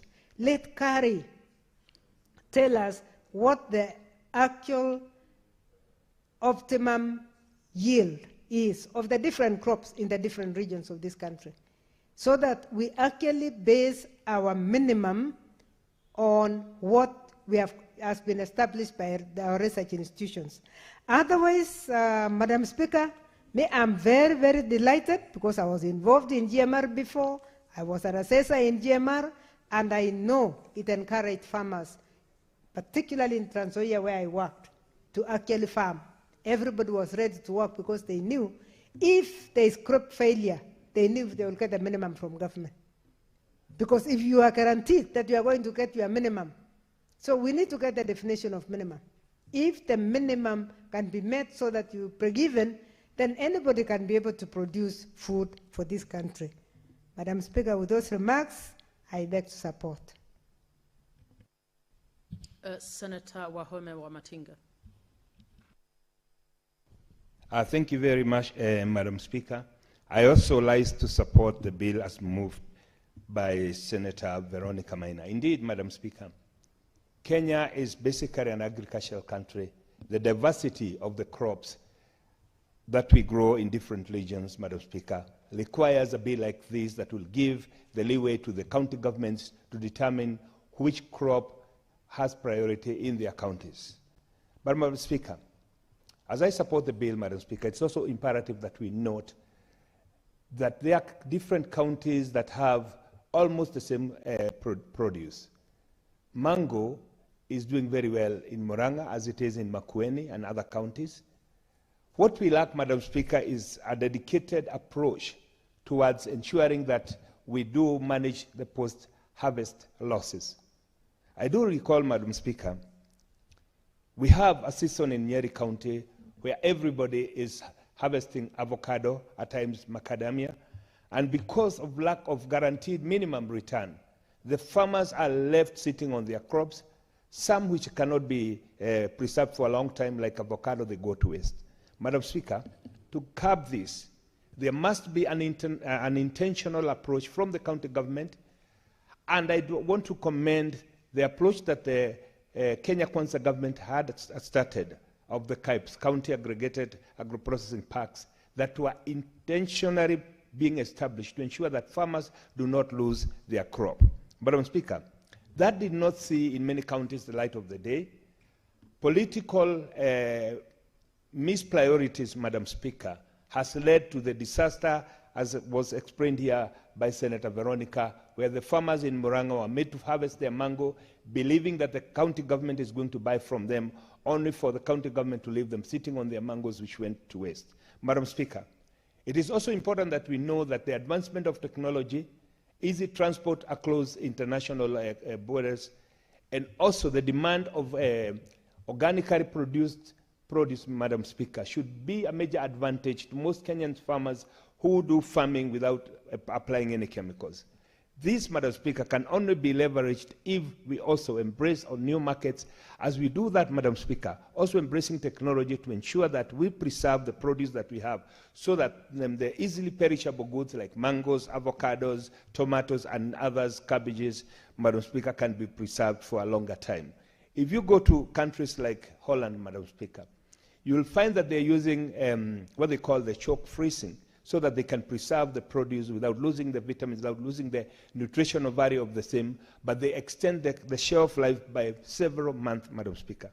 But and what I'm happy about this bill, as proposed by Senator Veronica Maina, Madam Speaker, is that it envisaged a situation where abuse or fraud can be practiced by some farmers, and therefore proposes measures that will ensure that the fraud is not there, Madam Speaker. And that, being in a country where people are used to corruption, where people are used to quick fix bucks, where people are used to taking shortcuts, Madam Speaker, it is important that from the word go that we anchor the control mechanisms to ensure that we do not have another golden bag in terms of guaranteed minimum return. Madam Speaker, we must also, as senators, encourage regional integration and formation of producer groups, so that those counties that produce predominantly a certain produce, like Nyandarua with milk, Nyandarua with potatoes, which are also the same produce that are produced in Nyeri, if we have approach of having an aggregation center where we can ensure that to achieve economies of scale,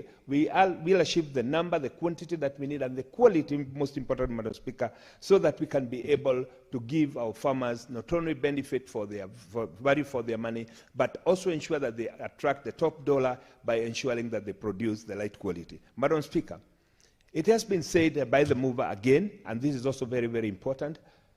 There was a time that we used to have guaranteed minimum return. We are not lost to the fact that the global competition has become bigger, but equally, the population has increased across the globe, Madam Speaker. And therefore, the increased demand, if we use the right technology, Madam Speaker, if we do the open new markets, non-traditional markets, Madam Speaker, it would be in line with the government policy to ensure that farmers get their returns. But, Madam Speaker, we must also ensure that our farmers, they produce the right quality, the right quantity, and then also establish mechanisms of evenly distributing that very, very, very same produce across the county. Madam Speaker, you've seen cases where people in the northeastern, people in Turkana are starving, while people in Nyandarua, people in Nyeri have overproduced potato and carrots and tomatoes, and they have nowhere to take them. This, Madam Speaker, with a good approach from the county government, with good communication platform, with good logistical arrangement, Madam Speaker, we can be able to ensure that no Kenya is starving because we are producing enough. What we lack is the distribution network. What we lack is the information transparency in the market. And therefore, Madam Speaker, as I support this bill, I would want also to call upon all the senators that it's the high time that we sit down and ask ourselves, along which lines can we form economic blocks that will make it economically viable to establish aggregation centers, because some of the counties, Madam Speaker, might be too small to achieve economies of scale, and therefore might need the input of the neighboring county, and they can be establishing an aggregation center, a close county aggregation center that will ensure that the same produce is given the same treatment. Madam Speaker, I support. Senator Ledama Olekina. Thank you, Madam Speaker. Madam Speaker, let me first of all begin by appreciating the good senator, the temporary speaker most of the time, a good lawyer, and a good SG. Madam Speaker, I'm a realist, and as I support this proposal, I want to play devil's advocate and try to criticize the bill so that my dear sister can attempt to fix loopholes that I see that are very dangerous. Madam Speaker, agriculture is devolved. And this bill proposes setting up a fund to be able to essentially compensate farmers for losses, up to 20%. Madam Speaker, this bill, for me, is utopian. And I'll say that, and I'll try to justify so that we see how we can correct it. This bill, as a farmer, Ledamo Lekena as a farmer, I fully support it, 100%. As a senator who is tasked with oversight, who is fighting issues of accountabilities in counties, I want to take a back step a little bit until I sit down with my sister to try and fix loopholes. I think the approach for this bill, being left to counties to be able to budget for funds and set up a fund to be run by politically appointed committee members who will determine the crops to be compensated and how much the cost of those prices are, will lead to various things like, one, corruption. Number two, it will also bring out rivalry between different groups. Hypothetically speaking, if I'm not in support of the current governor, and my crops have been damaged, and I depend on this committee to be able to support me, so for me to be able to be paid my 20% at least, if my crop, let's say maize crop, I'm selling it at 3,000 shillings. And that is the market price for 3,000 shillings. But I did not do the right thing. I did not apply fertilizer. My crop is full of weeds.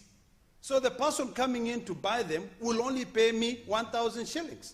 But because there is a piece of legislation that has been tasked, that is currently going to be overburdening counties, because each and every county, a county will have to set money aside. Hypothetically, if the budget is in 4 ports and agriculture is big, it will set up one side. Meaning, if that year there are no rains, if that year the crops fail, I have to make sure that I compensate farmers with this amount of money, setting up a fund. It will be very good for me as a farmer, but it will overburden the county's budgets. Madam Speaker, if you look at prices in terms of the stabilization of these prices, we depend on bodies like the Kenya National Bureau of Statistics or even standards to see what is, how much prices are being traded in the market. If we say that for now we are going to put price controls and we are dealing with producers, the best thing that this bill must do is not leave that burden to individual counties. This bill must be from the national perspective. We are setting up so many funds. I am looking at the PFM Act Section 116 that guarantees funds to be set up.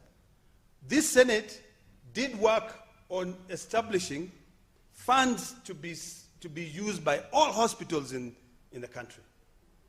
My approach on this one should be not to depend on county budgets. Not to depend on county budgets. My approach on this one should be that we find a way where we have a national fund that compensate farmers to a particular percentage, but setting up guarantee minimum returns, meaning profit of about at least 20%, because that's what the bill says. If we don't look for money elsewhere, we will kill our counties. I am concerned about that. I love the bill. I love the way the bill has been sorted out. But I'm just wondering how we are going to be able to be practical. And I'm just being a realist. If we leave this bill the way it has been structured, it will benefit in efficient production. I wouldn't care.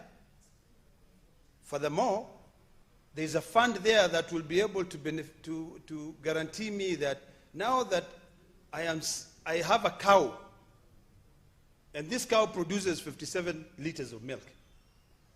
If there is a structure for me to record this cow is giving me 57 liters of milk, and a liter of milk, I'm selling it to a processor at a minimum of 40 shillings.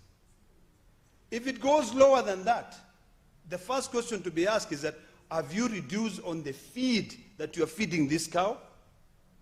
So that that cow is no longer giving you what it's supposed to give you? So my view on this bill, it is well intended, but I think we need to be able to make sure that it benefits both farmers and it also does not overburden counties. We are always talking here and fighting here for more monies to go to counties. Always. But now, when this bill becomes law, if we do not have any other source of income to be able to supplement the little resources that we are sending to our counties, we will overburden our counties. That is my concern. I'm happy that it will be focusing on produce which are sold locally to assist in food security, stabilizing the economy, and not export. I'm very happy about that. But I would persuade my sister to look at the following things. Number one, let's nationalize the fund. Number two, let us have a registry of all farmers. Let us have an independent body, but not a body set up by politicians. Let's have an independent body that all farmers will be able to register. There's one thing that is working very well with the distribution of fertilizers. I'm very happy about it. Is that I get an SMS, and I'm told, Ledamo Lekina, you have been allocated 460 bags of fertilizer.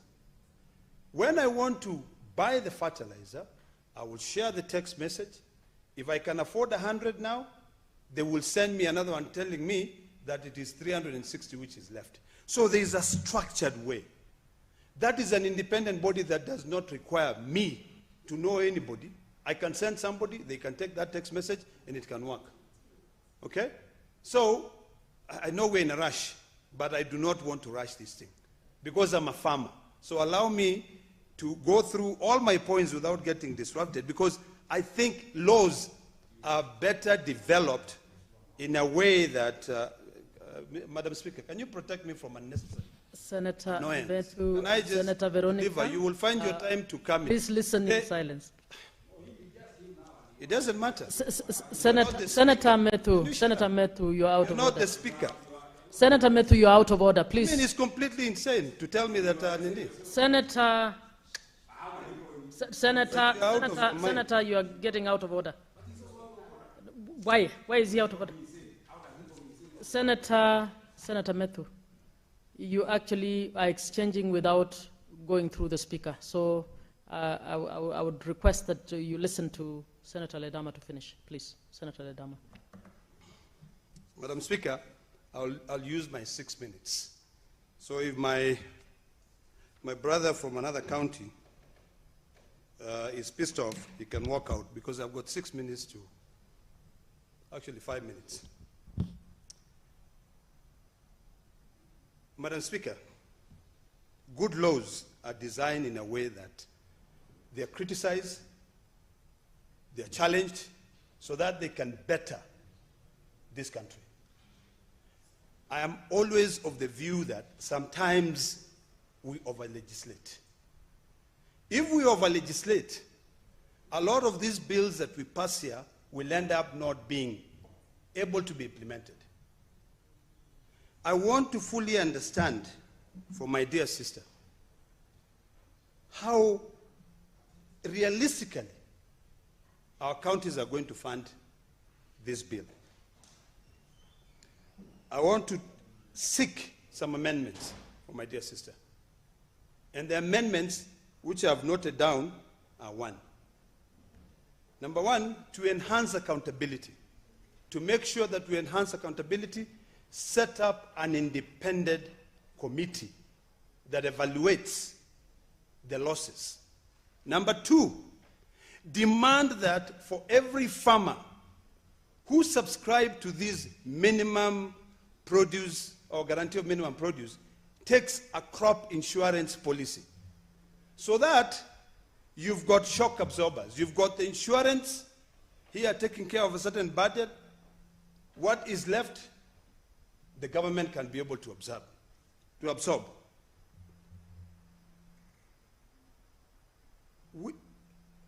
Instead of every county sort of like having all crops, I think my dear sister, who is a fantastic lawyer, can work with established bodies in this country to determine, if it is narrow county, what crop can this bill guarantee a minimum return. In narrow county, we thrive in wheat production. We are number one in the country. If you go to our neighboring county, they have corn or maize production. We have potatoes. You know, we have milk. So let's look at which products we can use as a country, as a county, so that we don't overburden. And then also in terms of working with county assemblies.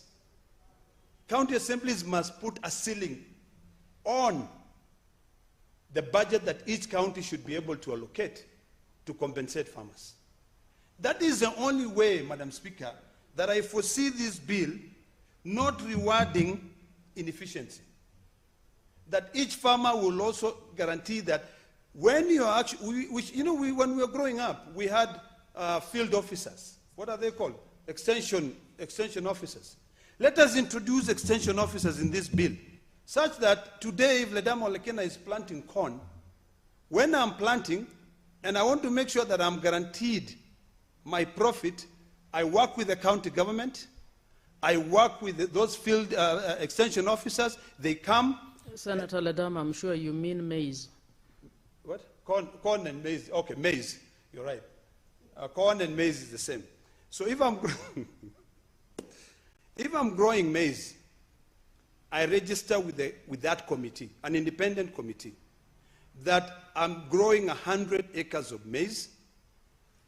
If I'm buying my fertilizer from Cereal Board, which is the most affordable one, if it is 2,500, they tell me how much I've used, so that I am compensated for what I've been able to do. And also the timing on when we are growing the crops. We should not just say today, after the rains, I now start growing crops. After the rains, I now start saying I'm growing crops because I can get compensated if I lose money. We need to work with the meteorological department. Put an avenue where the meteorological department is also part and parcel of a stakeholder in this bill, so that we do not misuse government funds, which are very limited. We make sure that all farmers are fully compensated for the work that they have done. So when we start, let's have a meeting. You know, Madam Speaker, we had a bill that we passed in this parliament, in the last parliament, in this Senate. It was a warehousing receipt bill. And that warehousing receipt bill was one which was going to make sure that farmers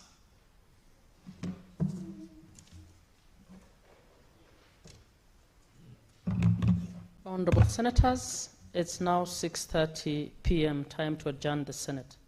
The Senate, therefore, stands adjourned until Tuesday, 3rd March 2026 at 2:30 p.m. Senator Olekina, you have a balance of 5 minutes.